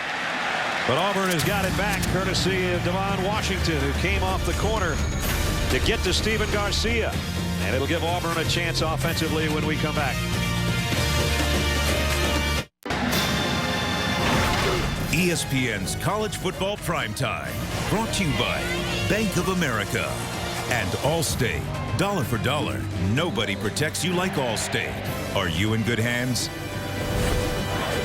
The majority of Auburn's offense tonight's come from number 2, Cameron Newton, who started his career after being a star at College Park, Georgia, for the Florida Gators. When he found out that Tim Tebow was coming back for his final season, he chose to transfer to Blinn Junior College in Texas, and he led Blinn to the National Junior College Football Championship. He said the bus rides or the van rides were kind of long, and kind of a circuitous route to get to Auburn, Alabama as the starting quarterback, and a star here tonight. And here he goes again for about 6 more yards as he continues to add to his night rushing. He's up to 124 on the ground. You know, similar to what Michigan is doing with Denard Robinson at quarterback. You know, you say, okay, yeah, we would rather have other guys carry the football, but this is what the defense is giving us. Yep. And the problem is a defense always wants to get one more man than you can block. Dyer This is his best run of the night. Michael Dyer's got a first down. I just want to explain that point. Every defensive coordinator always is trying to get +1. One more blocker or one more defender than you can block. But when the quarterback runs, it makes him play 11 on 11 because it evens everything out. And so that quarterback threat of a run really makes the defense more honest. He's the guy you can't account for, and they haven't accounted very well for Cam Newton on the ground tonight. 1st and 10. Dyer again. This time he jumps through the hole off right tackle and got out to the 39-yard line. Nice run. Devin Taylor knocked him off his feet. Here's the one thing that's kind of interesting about Gus Malzahn's offense. You see the quarterback in the shotgun, the motion, the subs, the no huddle, all that, and you assume it's just pass only all over the place. But it is primarily a power running offense. It's the inside zone, it's the counter, it's the power game, and then throw off a play action. 2nd and short, swing it out, complete to Blake. Blake broke a tackle, just tripped up as he crossed midfield. Gilmore got a hand on his shoe, or he might have been gone. There was play action. The little wide receiver screen after they've run the ball effectively. And on first downs, I mean, this is Auburn's rundown. I mean, more than anything else. They're 2nd in the country how much they run on first down. Here they run with Dyer, and Dyer gets away and got inside the 40, and I think he's got a first down. And now number 5's getting fired up and getting into a groove. See, this is where you want to push the tempo, because look at the South Carolina defense walking back into position, hands on their hips. This is when Gus Malzahn says, let's crank up the tempo a little bit. We've got the defense moving backwards a little bit. Now the defense is getting the help because they're going to measure, so the officials are calling timeout to measure and forcing Auburn to slow down. And you hear the boos from the Auburn fans because they wanted that tempo to just keep on cranking as they bring the sticks from the far side.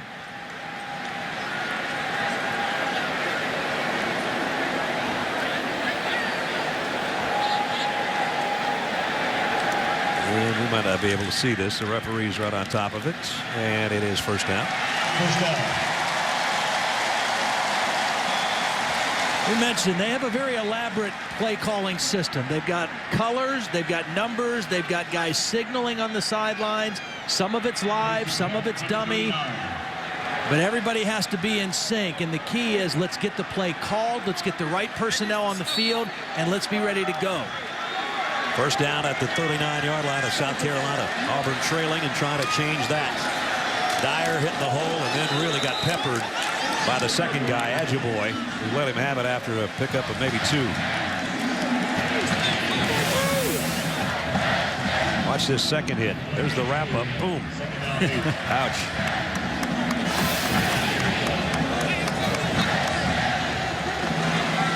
So 2nd down along 8. And now they've got Dyer behind Newton in sort of a pistol formation. See, they're flipping those cards on the sideline now. They're changing the color, they're changing the number. Everything done at the line of scrimmage now by Cam Newton. World Series of Poker going on. Newton sets, comes back, complete. Adams inside the 20. His 4th catch of the night.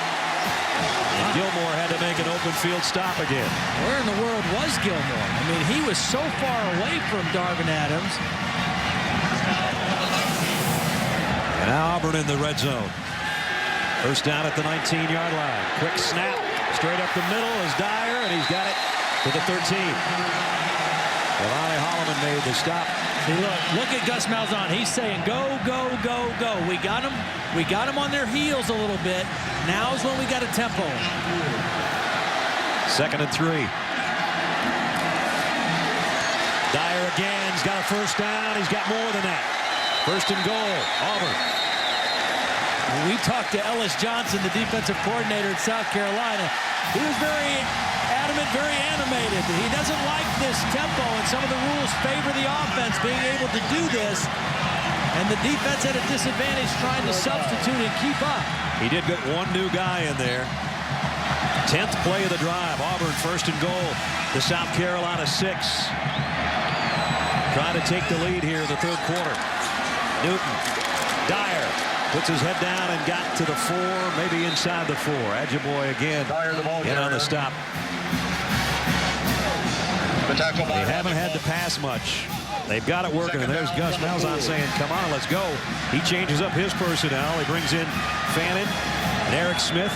Will follow number 32. The ball's going to go behind number 32, and I would expect to see Cam Newton carrying it. There it is. There it goes. Touchdown.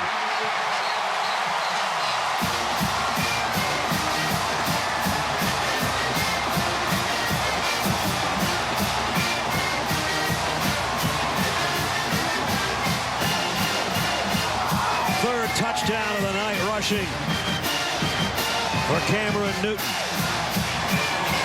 And Auburn never took their foot off the gas pedal that entire drive. Byram for the lead.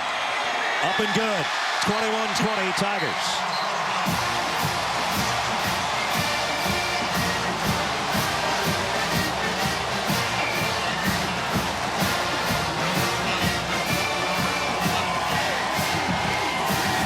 Well, a couple great blocks. Eric Smith's going to get a block, and watch the left guard, Mike Berry, get around there and lead Cam Newton right into the end zone. Here comes Berry, knocks the head back, and Newton into the end zone for another touchdown.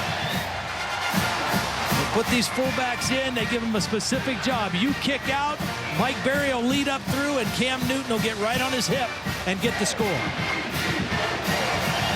And that scoring drive, 80 yards in 11 plays, 3 minutes and 46 seconds. And as we say in the South, the whole drive we were mashing the gas. Yeah, you could just feel that. When that team defense started putting their hands on their hips, it was time to go. Now 87,000 plus are into it.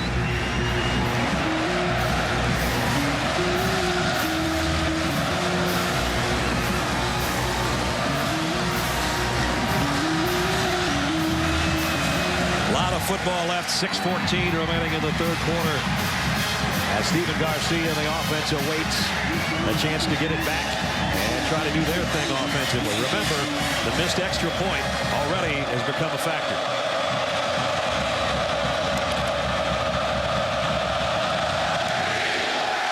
Byram's kick will take Culliver to the goal line. Culliver out near the 25 as we go to Reese Davis in the studio. Reese. All right, Brad, Oklahoma and Cincinnati. Bearcats down by 9. Just over a minute to go. Zach Tavares dump it out to Adrian Robinson. He'll go in and score for Cincinnati. They gave it to him. 31-29. Now the Bearcats need the onside kick with 58 seconds to go. Had a shot at it, and the Sooners come up with it and escape by 2. A near miss for the Big East.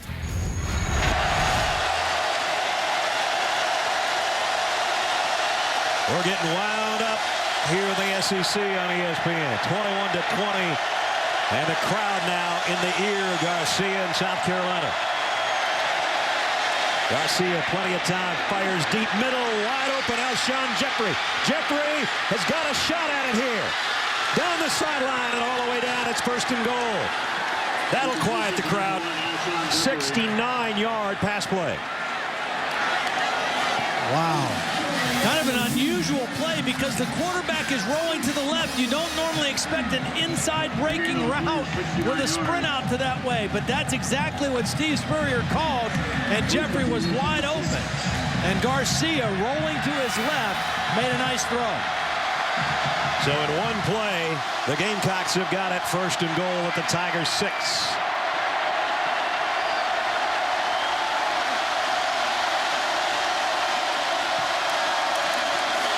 Lattimore cuts back, tripped up as he got to about the 3. Talk about having an answer for the long Auburn scoring drive. 2 plays is all so far for Steve Spurrier's South Carolina team. Second down and goal.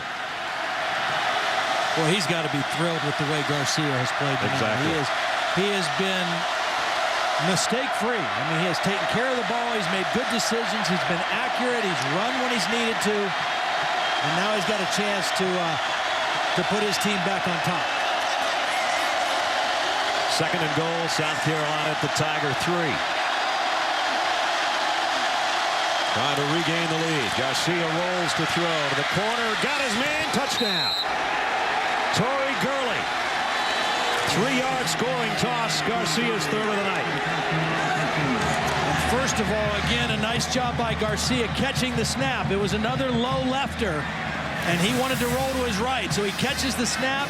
He gets the ball up in position to throw and delivers it to the right spot, to the outside arm of the receiver away from the defender. Garcia 14 of 20, 230 yards, and now 3 touchdowns. And a 75-yard march. It only took a minute and a half. Lanning. This extra point is up and good. So a 6-point difference again with 4:45 remaining in the third quarter. Garcia has been near perfect for South Carolina. Steve Spurrier liking what he sees. On a Steven Garcia touchdown. My guess is that neither one of these guys on Monday Night Football is going to run for 3 touchdowns as Cam Newton has, but one of them very well may pass for 3 touchdowns as Steven Garcia has done. Aaron Rodgers and the Packers take on the Bears at Chicago. Coverage on ESPN's Monday Night Football starts at 7 o'clock Eastern Time, served up by Applebee's. Brad Nessler, Todd Blackledge, Holly Rowe, our ESPN primetime crew at Jordan-Hare Stadium, where we have had an exciting ball game. A lot of big plays. And moments ago, Garcia with his 3rd touchdown toss of the night. This one to Torrey Gurley. You know, and I think Steve Spurrier fully intended to play his other quarterback, Connor Shaw, tonight, but he's no dummy. I mean, his quarterback is hot and is in control of the game, and there's no sense messing with it right now. Jay Wooten to kick off.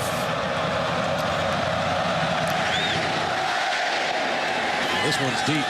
Devon Washington right at the goal line. He's going to bring it. Got to the 20, and that's it. Let's check in with Reese Davis in the studio. Reese. Oh, Brad, I'm going to tell you, the dogs in Georgia are going to be howling because Mississippi State, their version of the Bulldogs, putting a whipping on Georgia. Chris Relf, Arcito Clark, touchdown. Mississippi State's added another one. They're up 24-6 with just over a minute and a half to play. How good start of the season for Georgia's dogs, huh? They lost to South Carolina. Thrilling game, really, but it was Marcus Lattimore that turned on the steam and helped South Carolina win that game. You saw the numbers of Cam Newton. So impressive tonight. Here he is with a quick toss out the flat to Blake. And Blake broke 1 tackle and actually got bounced forward by Josh Dickerson. Got positive yardage on the tackle. Let's see if Auburn goes back to hurry up again. They're at the line.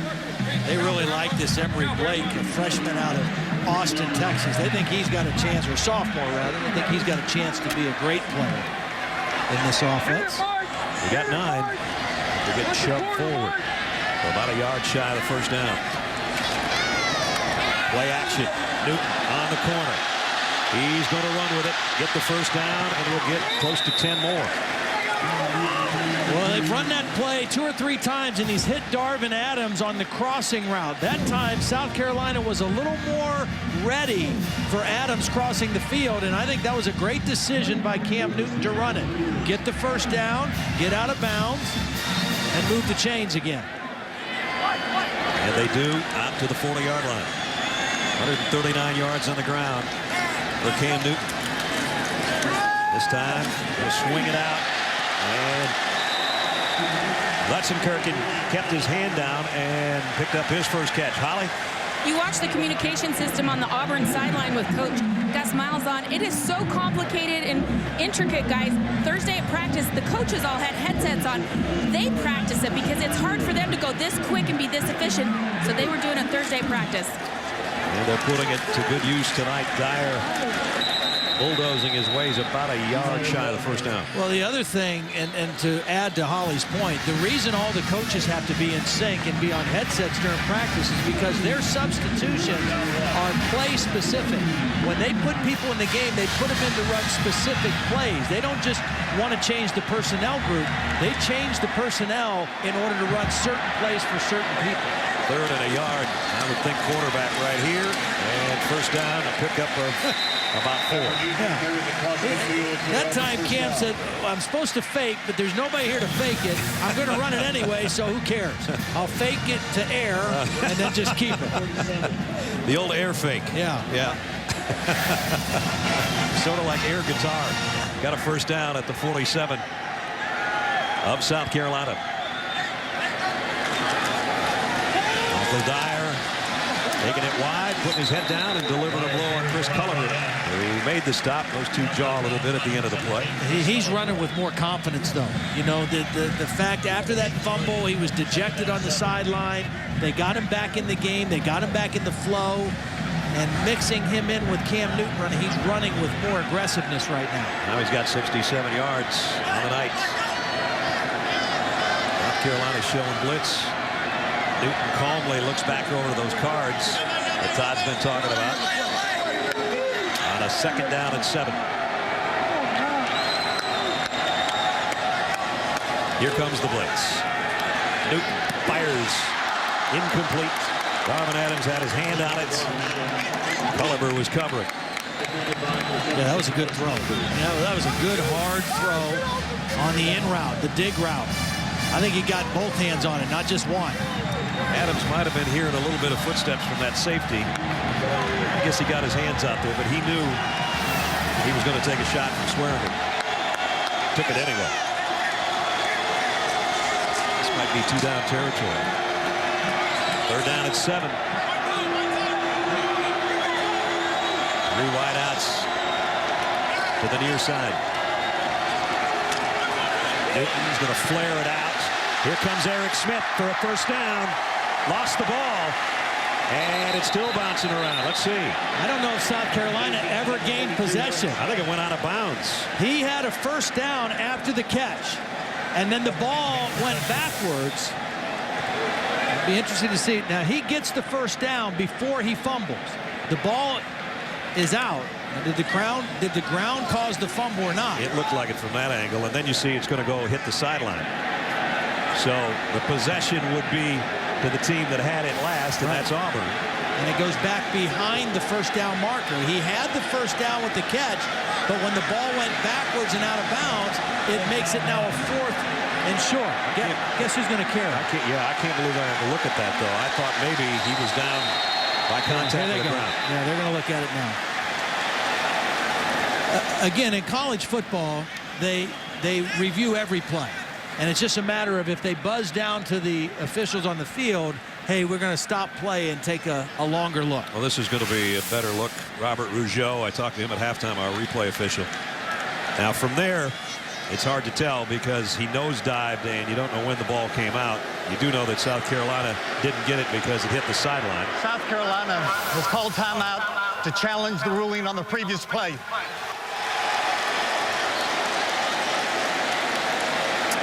What would they be challenging? What would they be challenging? Because they never got possession of the ball. It went out of bounds.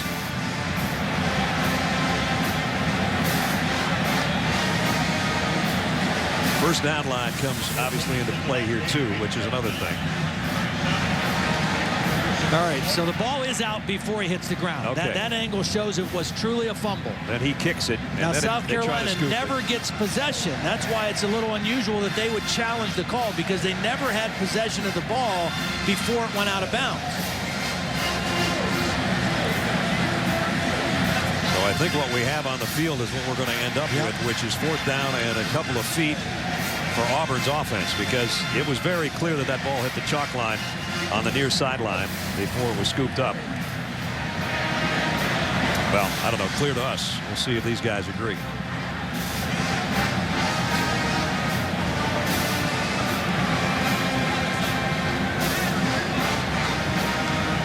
Steve and Gene can only wait. As mentioned, Robert Rougeau, our replay official tonight. And again, in the right-hand side, you're going to see the ball hit the sideline right there on the hop. And now it did come back into the field of play. Definitely was out, though. That part's for sure. And I think if they lose this challenge, they lose a timeout as well. After further review, the ruling on the field is confirmed. 4th down. So Steve loses one. has a half a smile and grimace on his face at the same time. Timeout. They also lose their challenge for the game. And they're done with challenges as well. Now it comes to Auburn on 4th down here. Now here's the only thing. Now I don't know that it'll make a difference on this short of a situation. The only thing about this offense, when your quarterback is in the shotgun the majority of the time, you take the ball off the line of scrimmage when you only need less than a yard. Now every now and then Auburn will go quick huddle and line up under center and try to snap it quick. They may do that right here. Instead of going into the shotgun, they may try to line up really quick and snap it quick and run a quarterback sneak. Otherwise, they're going to have 5 or 6 yards to go to get back to the line for Newton if he carries it.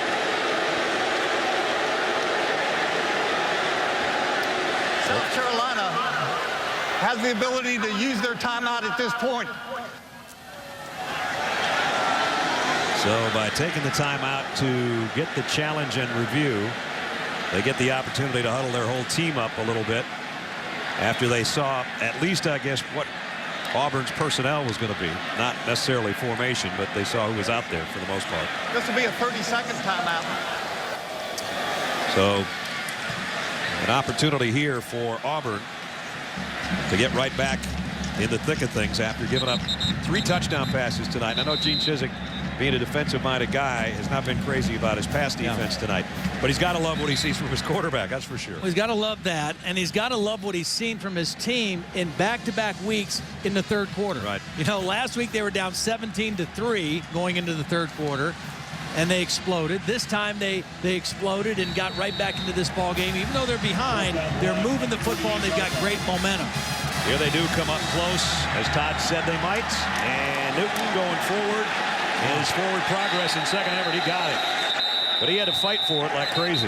Well, he didn't need much. I mean, it was less than a yard was all that he needed. South Carolina did a nice job of stopping for a very short game, but it was about a football length at most. I think his first surge just at being 6'6" got it right there. Exactly. And then he kept his feet going, took a shot in the head, and then definitely picked it up right there. So it's 1st down Auburn.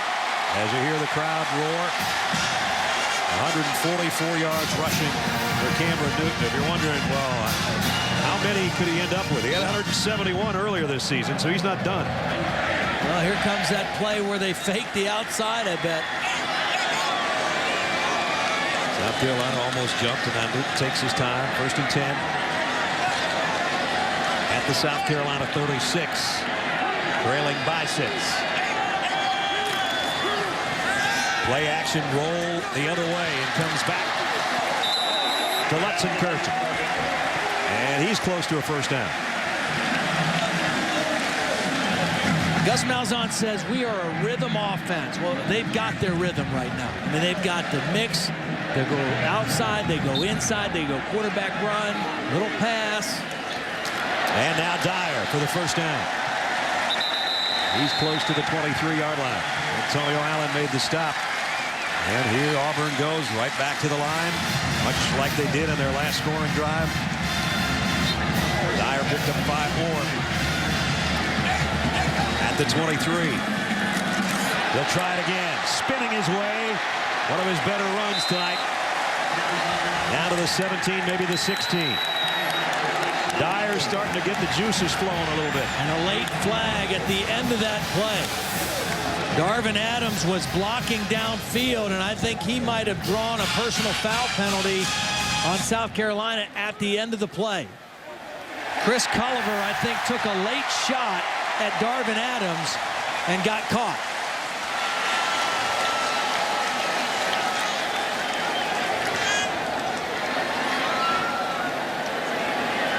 That would put it way down inside the 5-yard line, or close to it. After the play, personal foul, number 17, defense, half the distance to the goal, automatic 1st down. Half the distance inside the 10-yard line, I should have said, down to the 8. So it's 1st and goal. Mario Fannin back into the Auburn backfield. This looks like maybe a thing where you fake it to Fannin and keep on going, or just take it and run it yourself. And Newton got a yard, maybe 2. Let's check in with Holly.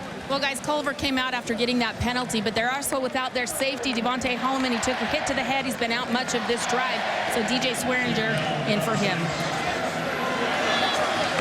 Now second down and goal at the 7. 13-play drive so far. It's covered already 71 yards. Tigers looking for 7 more right here. Newton stands tall. And he's going to throw this one away. Good decision. It wasn't there early. That was a timing throw. It was well covered by South Carolina, and he does the smart thing. Throw it out of the back of the end zone. Remember, this guy, now he played a whole year at Blinn Junior College, but that's a long way from the SEC. He's Yes, not started many games as a college quarterback. Growing on the job. 3rd and goal, Auburn. Newton rolls, fires, complete at the 1 to Terrell Zachary. Well, the fans aren't going to be happy on the left side of the field because a yard away on the right side of the field is where they're cheering. We got to switch ends. Auburn a yard away from taking the lead. Will they? We'll find out when the 4th quarter opens up in a minute.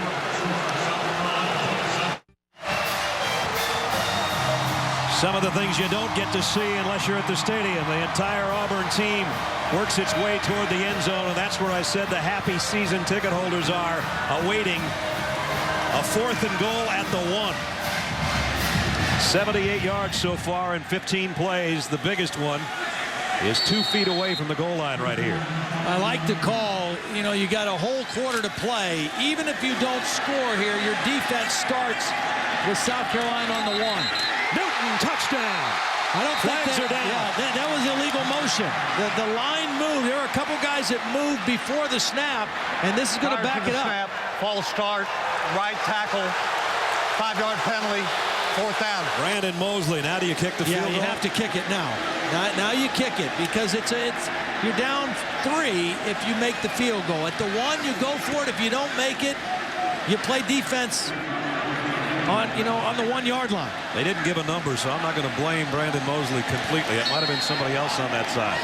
23-yard field goal attempt by Wes Byram to try to make it a field goal game. From the right hash, Byram's kick hit the upright, and it comes out. Oh, disaster for Auburn. First they thought they'd get a touchdown, and now they miss a field goal.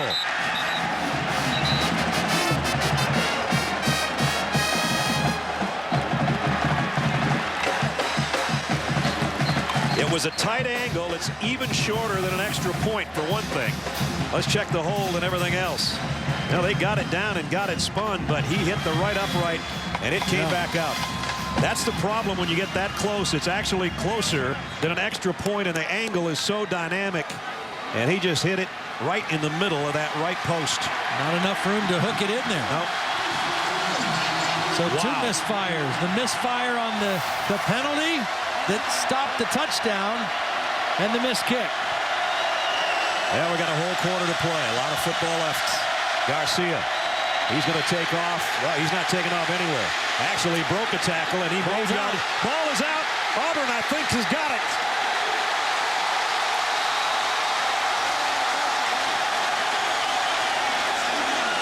They've got it. Garcia, fumble. Darren Bates, number 25, laid the wood on Garcia. Bates was a starting safety last year. They moved him to linebacker this year, and he loves to hit. And he hit Garcia like a ton of bricks. And he's hurt. Garcia did a nice job to negate the sack right here. Then you're going to see him just slide off, and he muscles his way, and he actually has positive yardage until right there, right in the helmet, and out comes the ball. And T-Bell has the fumble recovery. Oof. Well, I guess that missed kick and the penalty didn't hurt him after all. We'll see at the 26. Cam Newton behind his blockers. Newton's got 10. He's got almost 15 more. You don't think this guy's tough? He could have very easily run out of bounds there and saved himself one less hit. Not this guy. He lowered the shoulder at the end of that run. Watch this. Not out of bounds. I'm taking number 5 on. Down to the 11-yard line. Dyer back in there with him. And he'll get the call. Maybe to the 7. Dickerson made the tackle. So the combination on the ground in this second half of Newton, the quarterback who was so effective in the first half, and now the freshman tailback. They just keep motoring down the field. Again, they can get a first down inside the 1. It'd be close enough that they'd almost have a touchdown if they get that close. Second down at the 7. Newton looks to throw and does to the corner. Incomplete. Intended for Darvin Adams. Stephon Gilmore was covering. And Gilmore was in perfect position. I mean, first of all, he knows that he's got the back of the end zone almost like double coverage. So he just has to stay bodied up in front of Darvin Adams and makes it impossible for the quarterback to drop the football in. Eric Smith back into the Auburn backfield. As Todd has said, sometimes where Eric Smith goes, Cameron Newton goes. 3rd and 6. Play clock down to 5. Cameron Newton may not be aware of the play clock. Yes, he was at the last minute. He saw it. Auburn We'll take the timeout along with them at 13:40 remaining in the 4th quarter. Auburn trailing but driving on number 12 South Carolina. Reese Davis with you in the studio on ESPN2, West Virginia and LSU, and look at the dynamic and explosive Patrick Peterson. Defensive back extraordinaire, does an awfully good job punt returning too. Uh-oh. A little Desmond for the people, gets the flag, but LSU's up 17-0. He's some kind of player. Here it's 426 yards of offense for Auburn.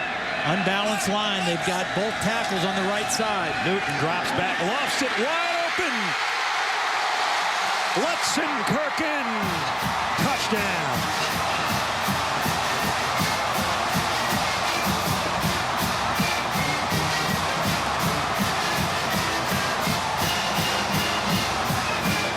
Philip Lutzenkirchen with the longest name in Auburn history. This time a 7-yard touchdown.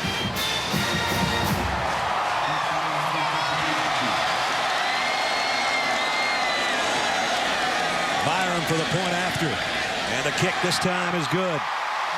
Auburn back in front. 26 yards in just 4 plays. That was a great call out of the timeout because they went with an unbalanced line, and it made it look like they were going to run to the right because they had Zimba moved over here. And here's Lutzenkirchen. He's going to go out this way and be wide open in the end zone. It looked like run right for sure, and it was throw left for a wide open receiver. Cam Newton says, we almost couldn't get all the letters on the back of your jersey, but I see you, my man. And he got it to him for the touchdown. Little duck under, and then a wide open Lutzenkirchen for the score.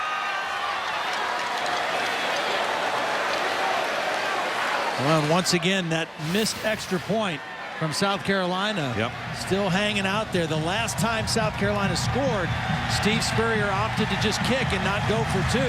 At some point, he may have to go for 2. Garcia's got his helmet back on, even though Connor Shaw had warmed up a little bit. But Holly told us during the break from the sideline he's set to go.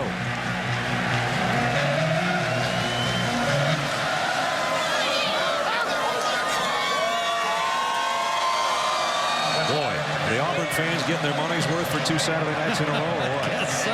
Overtime against Clemson, and now a 1-pointer against South Carolina. Auburn trying to keep pace in the West with Alabama, as the Tide had to come from behind at Fayetteville today to beat the Razorbacks. Byram's kick. Bryce Sherman's going to camp under it at about the 9-yard line. Sherman out across the 30 to the 31. And let's check in with Reese Davis. Reese, what do you got? One going on ABC, Boise State and Oregon State. Couple of personal foul penalties on Boise State. Aided the Oregon State drive, and Quiz Rogers dances into the end zone to cut it to 24-17. But Kellen Moore answers with his third touchdown pass of the night. Tyler Shoemaker grabbing it 270 yards through the air for the Heisman candidate. Boise up by 14.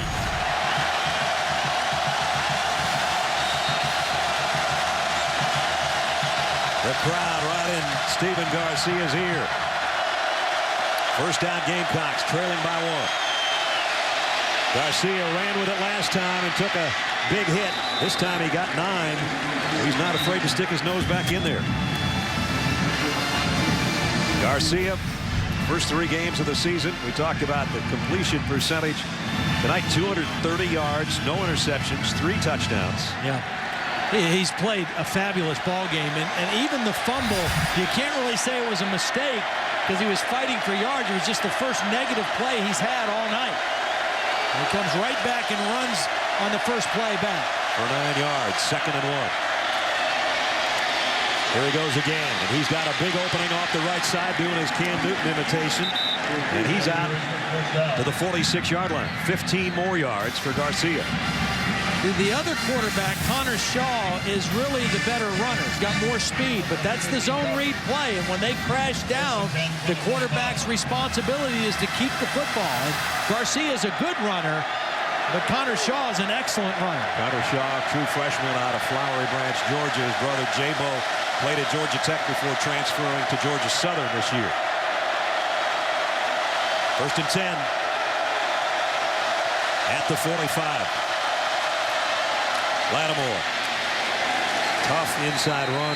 Might have gotten 3. Josh Bynes in on the stop defensively. Marcus Lattimore, it hasn't been easy tonight for anything he's got. Guy that almost came to Auburn. We talked about it earlier. Final 2 choices were Auburn and South Carolina. Decided to stay in his home state. He's out of Duncan, South Carolina. And just not much there for him tonight. But his impact is felt. I mean, his presence, even though he doesn't have the numbers, opens up things for other people. 2nd down and 8. He's behind Garcia here in the shotgun. They're going to flare it out to him. Makes the catch. Cuts back to the inside. He's short of the first down. His 3rd catch of the evening. We talked about the difference he's made on this team from a yardage standpoint. How about touchdowns? He gained his 6th touchdown in the game tonight. Right.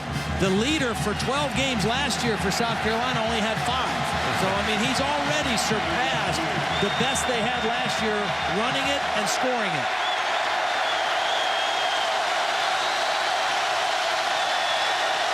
Third down and a long 2, almost 3.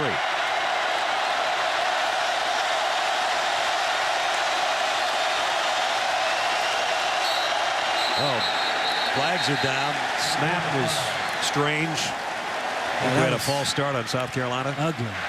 Prior to the snap, false start, 73, offense, 5-yard penalty. Vicious Watkins, the right guard. Well, it took so long. These linemen, when they have their hand on the ground, they don't like to wait that long. 3rd and 3, they're expecting to fire off the ball and get a first down, and Garcia is trying to change the play, and they're just waiting and waiting and waiting. Now, instead of 3rd and 3, it's 3rd and 8. Sort of like getting a racehorse in a starting gate. Yeah. They don't like hanging around until the 13th horse gets in. Let's go. 3rd and 8. Getting noisy here in Auburn. South Carolina takes a timeout. It's 2nd. 10.5 to play. 1-point game on the Plains.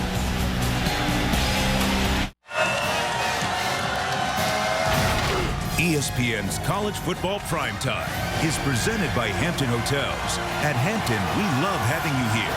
And in part by the Capital One Cup. To learn more, go to CapitalOneCup.com. Sunday Night Baseball, a hunt for October, continues on ESPN tomorrow. The Red Sox in New York to take on the Yankees. They beat them today. I guess crazier things have happened, but we'll wait and see. Sunday Night Baseball presented by Taco Bell, 8 o'clock Eastern tomorrow night. What a huge penalty that 5 yards was. Changes the dynamics of what South Carolina wants to do. Now they're in the shotgun on 3rd and long. Garcia rolling to throw. May not get to. He won't. Ball is out. Fumble. Auburn might have it.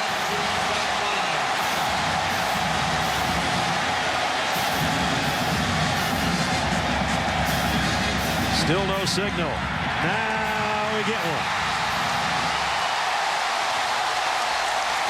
Second fumble by Garcia in this quarter.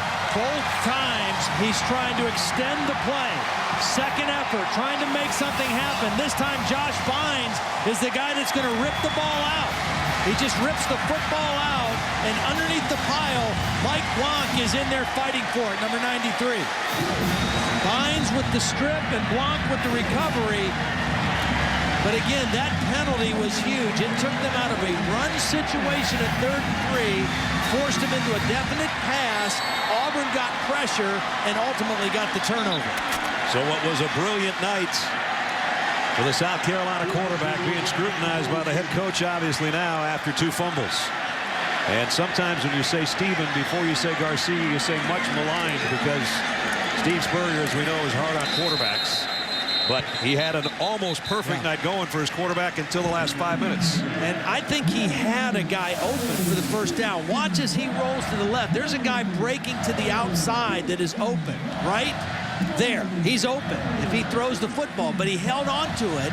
He didn't like what he saw, and at the end of the play, he loses the football. Meanwhile, Auburn's got it just shaded on their side of midfield with a 1-point lead, and we're under 10 minutes. Cam Newton gives it off to McCaleb. McCaleb got a block on the corner, and he got a first down.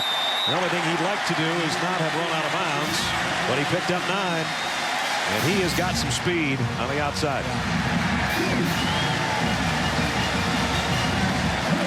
8-yard average for Terry McCaleb.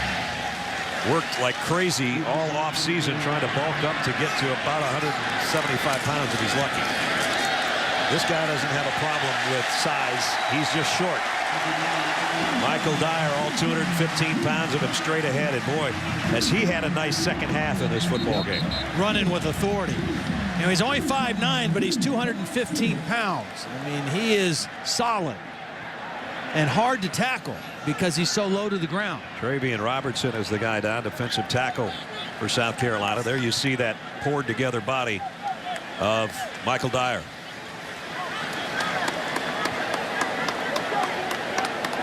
So now we wait on Travian Robertson, the junior out of Laurinburg, North Carolina.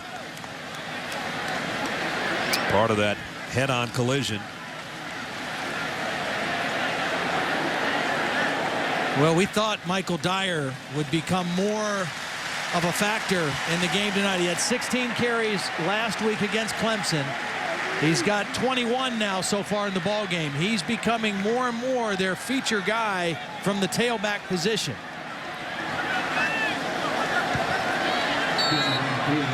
Second down and 4 at the South Carolina 35. You see the big difference in numbers in the second half for Michael Dyer. We're down to 9 minutes and running. Auburn, Gus Malzahn told us we need some of those 8, 9, 10 play drives. You'd like to have about a 10-play drive right here and put it in the end zone. Dyer follows his blockers, put his hand right on one of his blockers' rear ends and goes for a first down. I love those guys, the tailbacks, that give their offensive linemen a little push. Well, Mike Berry, number 66, does a nice job of leading up inside. And you're exactly right. Dyer just gets right behind that big, wide guy and follows him in through the hole. Now on first down, Dyer again to the outside. Stays in bounds. Gilmore brings him down, but wisely didn't head all the way over there to stop the clock.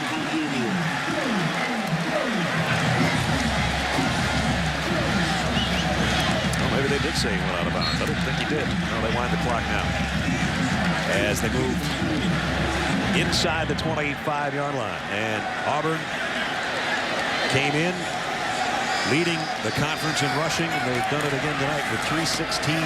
This guy's done a lot of it. Cam Newton. Oh, what a stiff arm. Didn't get the first down, but Tony Straughter got him some in the face. Much like Terrell Pryor, 6'6" and 245 pounds. Watch the stiff arm coming from the quarterback. So here, take some of that with you.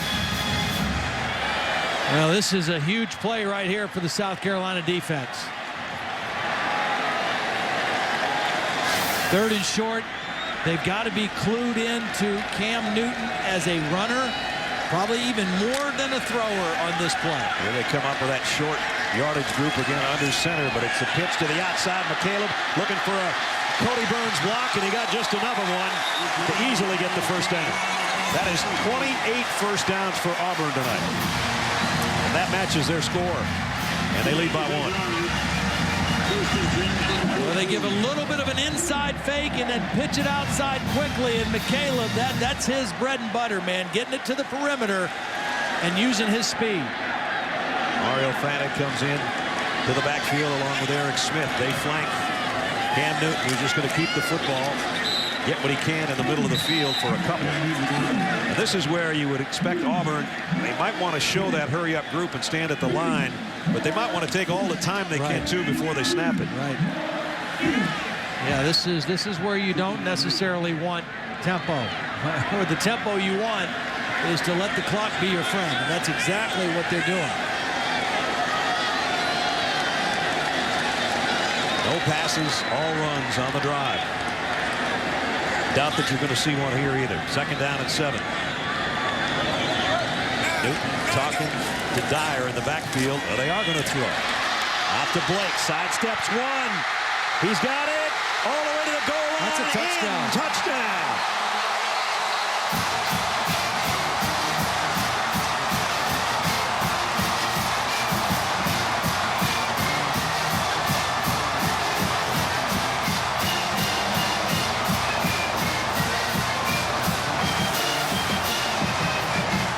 What a nice move at the 12 by Blake. And then he took another shot and then laid out to the end zone. It's a sign of a fatigued defense. 2 missed tackles on that play by a couple good football players. And Auburn extends their lead. Byram for the point after. That makes it an 8-point game. But that also means South Carolina's got a chance. They only have 1 timeout left, but they've got 6:23 to work with. They need a touchdown and a 2 to tie. But the 2nd touchdown pass of the night now for Cam Newton, and Auburn farther in front.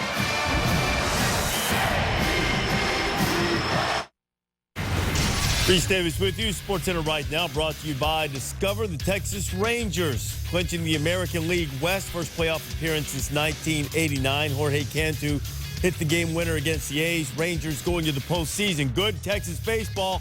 Bad for Texas football. The number 7 Longhorns hammered by UCLA 34-12. The worst home loss under Mac Brown. SportsCenter coming up after the game. All right, Reese. Gus Malzahn talking to his quarterback, Cam Newton. 158 yards and 2 touchdowns in the air, 167 yards and 3 touchdowns on the ground. Gee, I wonder who the SEC Offensive Player of the Week might be.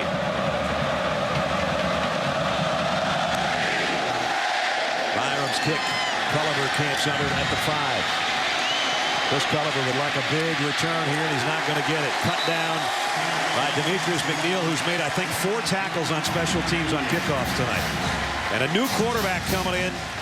The freshman Connor Shaw will take over for Steven Garcia. And I think all this is the fact that as well as Garcia played, Steve Spurrier a little frustrated with his lack of taking care of the football the last couple possessions, and the turnovers really hurt his team, right?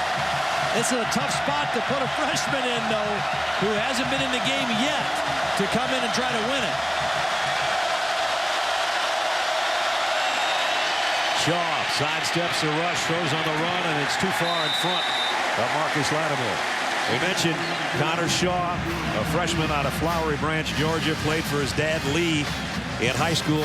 Jabo, his older brother, went to Georgia Tech and didn't want to spend another year waiting behind Joshua Nesbitt, so he transferred to Georgia Southern. But very similar quarterback skills between the two brothers. But as Todd said, on the road at Auburn, at Jordan-Hare with 88,000 in your ear, not the way you wanted to splash on the SEC scene.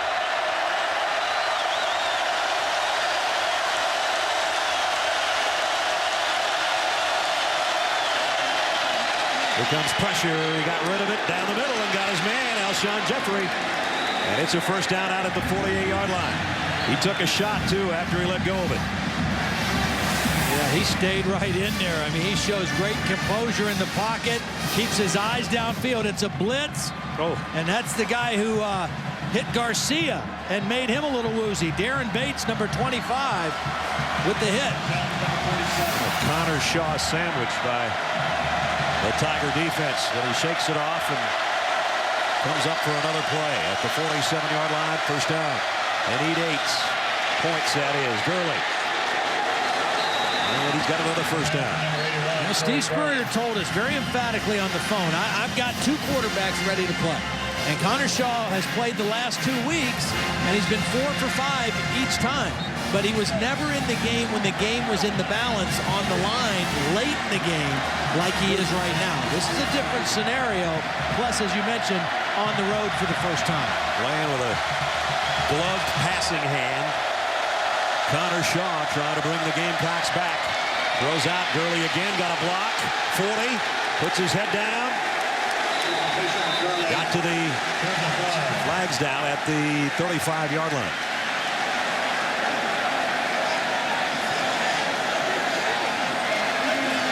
It's a holding call on the offense. That's coming back.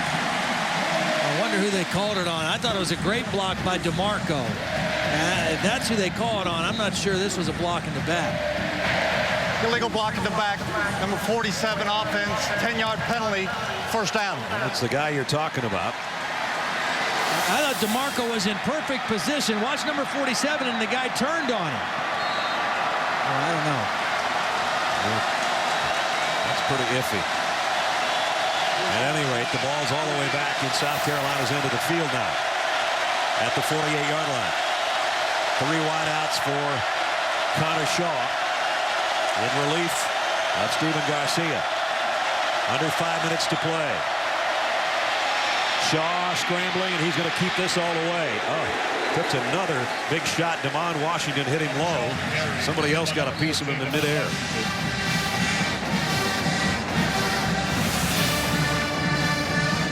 South Carolina quarterbacks have taken some shots tonight.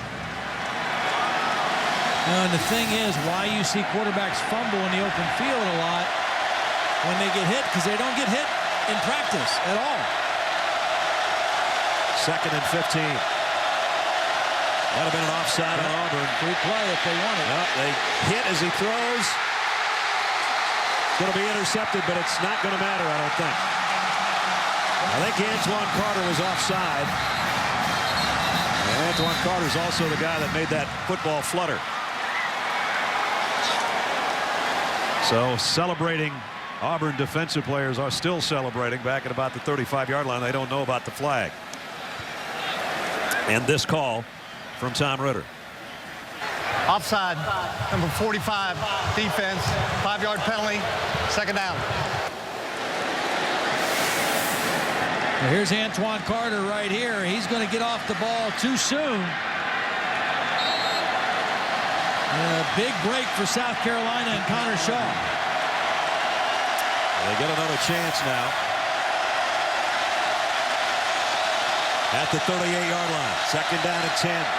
South Carolina needs 8 points to tie with less than 4 minutes to work and 1 timeout. Low snap. Shaw fires and got his man down to the 25. It's Alshon Jeffrey again.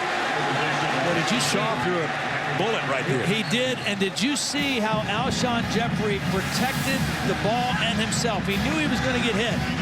Shaw fields the bad snap. Now watch Jeffrey use his body and just shield himself in the ball, knowing that there was going to be a major collision there. Great job by a receiver protecting the football. 18-yard pickup Jeffrey trots back out to the near side. South Carolina at the Tiger 25.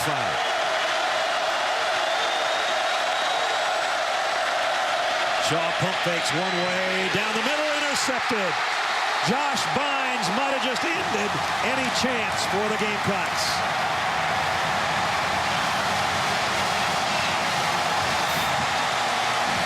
The veteran quarterback looks on. The freshman quarterback makes a mistake.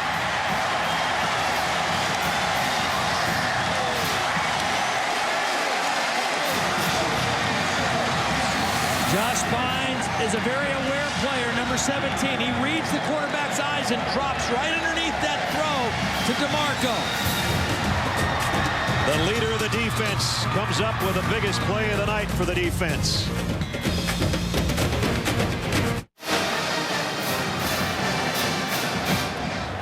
College football primetime presented by Hampton Hotels. Josh Bynes has just picked off Connor Shaw.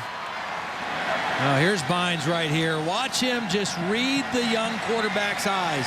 Ted Ruth, the defensive coordinator, said that Bynes is the most aware player that he's ever coached. I mean, that is a great compliment for a defensive player. He knows where everybody's supposed to be, studies film, studies tendencies. Josh serving his internship right now before graduating in child services, deals with a lot of underprivileged kids and kids that have other personal problems. I said, I would imagine they'd listen to you. Well, maybe after that play, a few more will take notice, huh? He is a very engaging young man to talk to and a great linebacker, and he just proved it on that last play. So, second down and a long 5 coming up.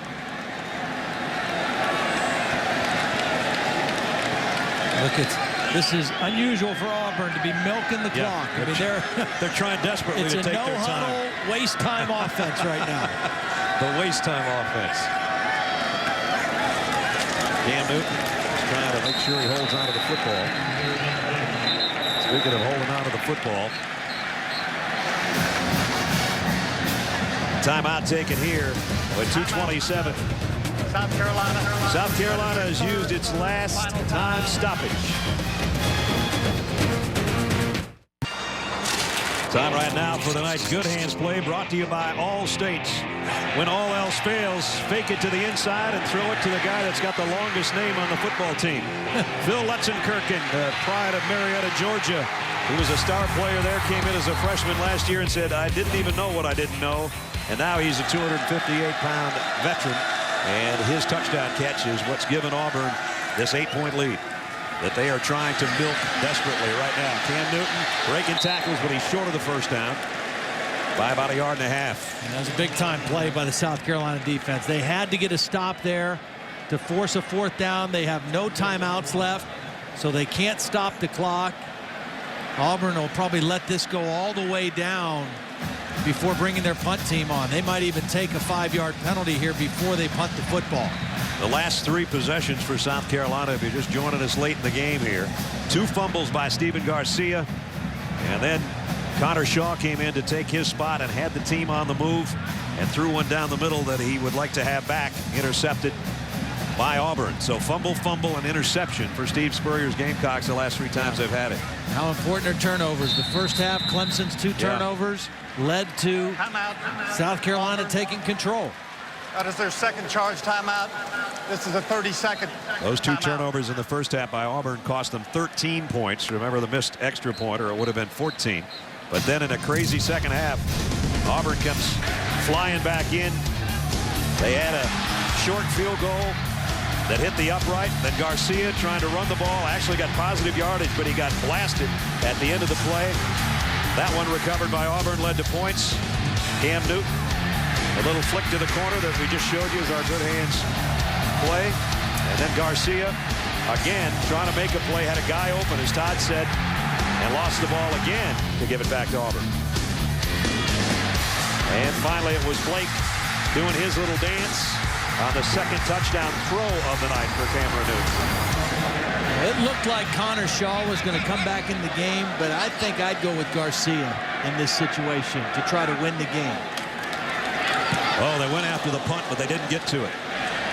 Gilmore has to let it bounce. And it's going to be at about the 43 or 4 yard line. So 56 yards away from the end zone, roughly. And who is it going to be? It's going to be Connor Shaw. I mean, he strapped up his helmet. He put his throwing glove back on. And that's the way Steve Spurrier is going to go. I'm just thinking with Garcia, you've got more experience. You've got a little bit better passer. And a guy who's been in tighter situations maybe as a college player. But Steve is going with Connor Shaw to try to tie this football game up. Second crazy Saturday night in a row on the plains of Auburn. Shaw, and again trying to do that little wheel route out of the backfield with Lattimore, and both times he's been too far in front of him. He took a shot from Nick Fairley, too. Auburn thinking pass all the way here. Nick Fairley, who's been pretty quiet since the early goings of this game, got in there quickly and put a nice hit on Connor Shaw. Remember, South Carolina has no timeouts. They lost one when they failed on a challenge and then had to use 2 other ones, one on offense and one on defense, to stop the clock. First downs will temporarily stop the clock if they can get some. Shaw scans the field, lofts it, and got his man. Wow, and then a big hit. That's going to be 15 more. Jason Barnes. But there's a flag in the backfield as well. There was a flag that was thrown right away at the snap. And then the last flag was definitely for a late hit out of bounds. The first penalty will be the one that's interesting here.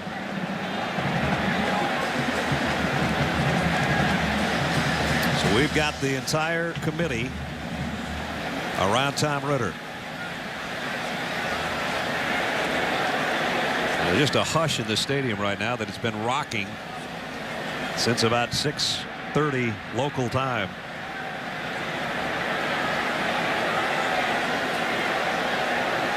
This one's taken a while. Well, it should take a while. This is a huge call right here. And here it comes. There were 2 fouls on the play. We had illegal formation, offense, 5 players in the backfield, and we had a dead ball, personal foul, targeting above the shoulders, number 4 on the defense. That penalty will be enforced, 15 yards, first down.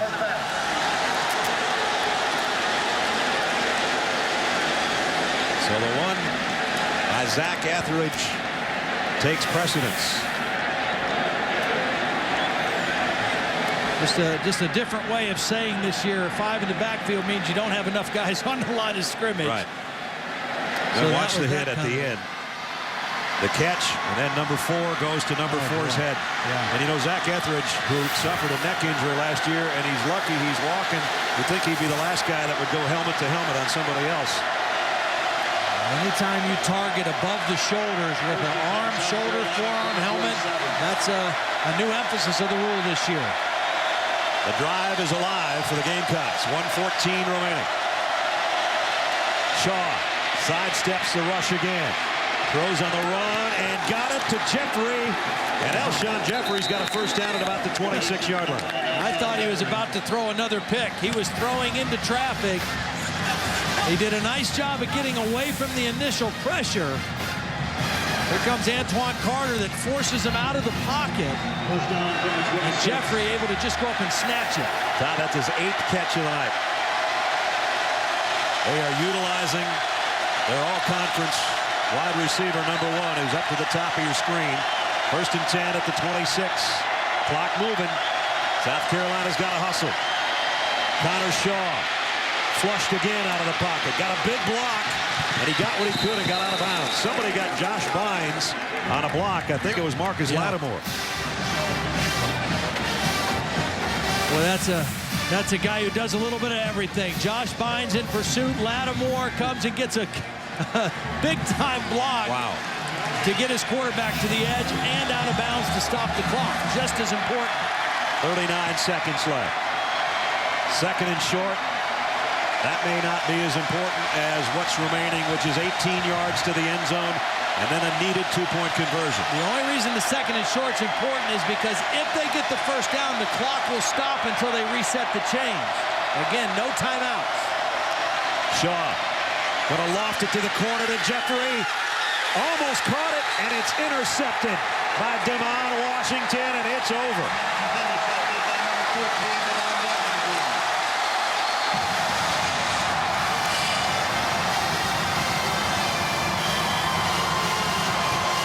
They did that in the first half with Steven Garcia on some single coverage on a freshman corner, but Ledge, there's about 3 guys out there that time.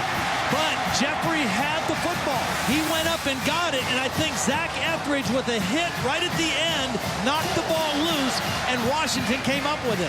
Jeffrey had both hands on the football, but Etheridge was there to make contact and take away his concentration. And for Gene Chizik, in just his second year as head coach at Auburn, back-to-back thrillers on their home field. Last week, overtime, there's Ted Roof embracing the guy that just ended it, Demond Washington, and now Cam Newton can take a knee. Auburn will take a big home win. Cam Newton even hugged the referee. He's a happy guy. And that one, not so happy. Heck of a ball game, though. Auburn with a big second half, much like a week ago against Clemson. And they're going to win it 35-27. So Steve Spurrier's Gamecocks will fall to 3-1 overall, 1-1 in conference play. Steven Garcia was brilliant through about 3 quarters, had a couple of mistakes that got him pulled out of the ball game, and his replacement, the freshman quarterback, threw back-to-back interceptions on consecutive drives. The last one finishes it off and puts Auburn in there with Alabama and LSU undefeated. Let's go down to Holly. Well, Cam, in the first half, you guys are down 20-7. Again, what was going through your mind? We just got to keep fighting. You know, I thank God for putting us in this situation. You know, I'm blessed to be with a bunch of great individuals on this team that will not give up for anything. And you've seen time after time from this game and the past game that we won't give up, and we're going to consistently keep fighting. How were you able to be so effective running the football? I'm just following behind those big nasties. I mean, they expected me to do their job, do my job, and I'm expecting them to do theirs. And everybody has a responsibility, and I have to live up to my responsibility. After your own first half turnovers, your defense came through and created some in the second half. How did that turn the game? Everybody's sticking together. You know, Coach Chizik said it was going to be a fight and a battle, but you know, we're going to face adversity, but we can't give up, and we got to stick together no matter what. Thank you. Thank you. And Todd, he followed those big nasties for 176 yards and 3 more touchdowns. Yeah, all told, this was Cam Newton's best game by far. 334 yards of total offense, 5 touchdowns, the best player on the field tonight. Final score, Auburn 35, South Carolina 27. Don't forget, stay tuned, coming up next on ESPN Sports Center. This has been a presentation of ESPN, the worldwide leader in sports. For Todd and Holly, our entire crew, I guess they're yelling War Eagle here at Jordan-Hare Stadium.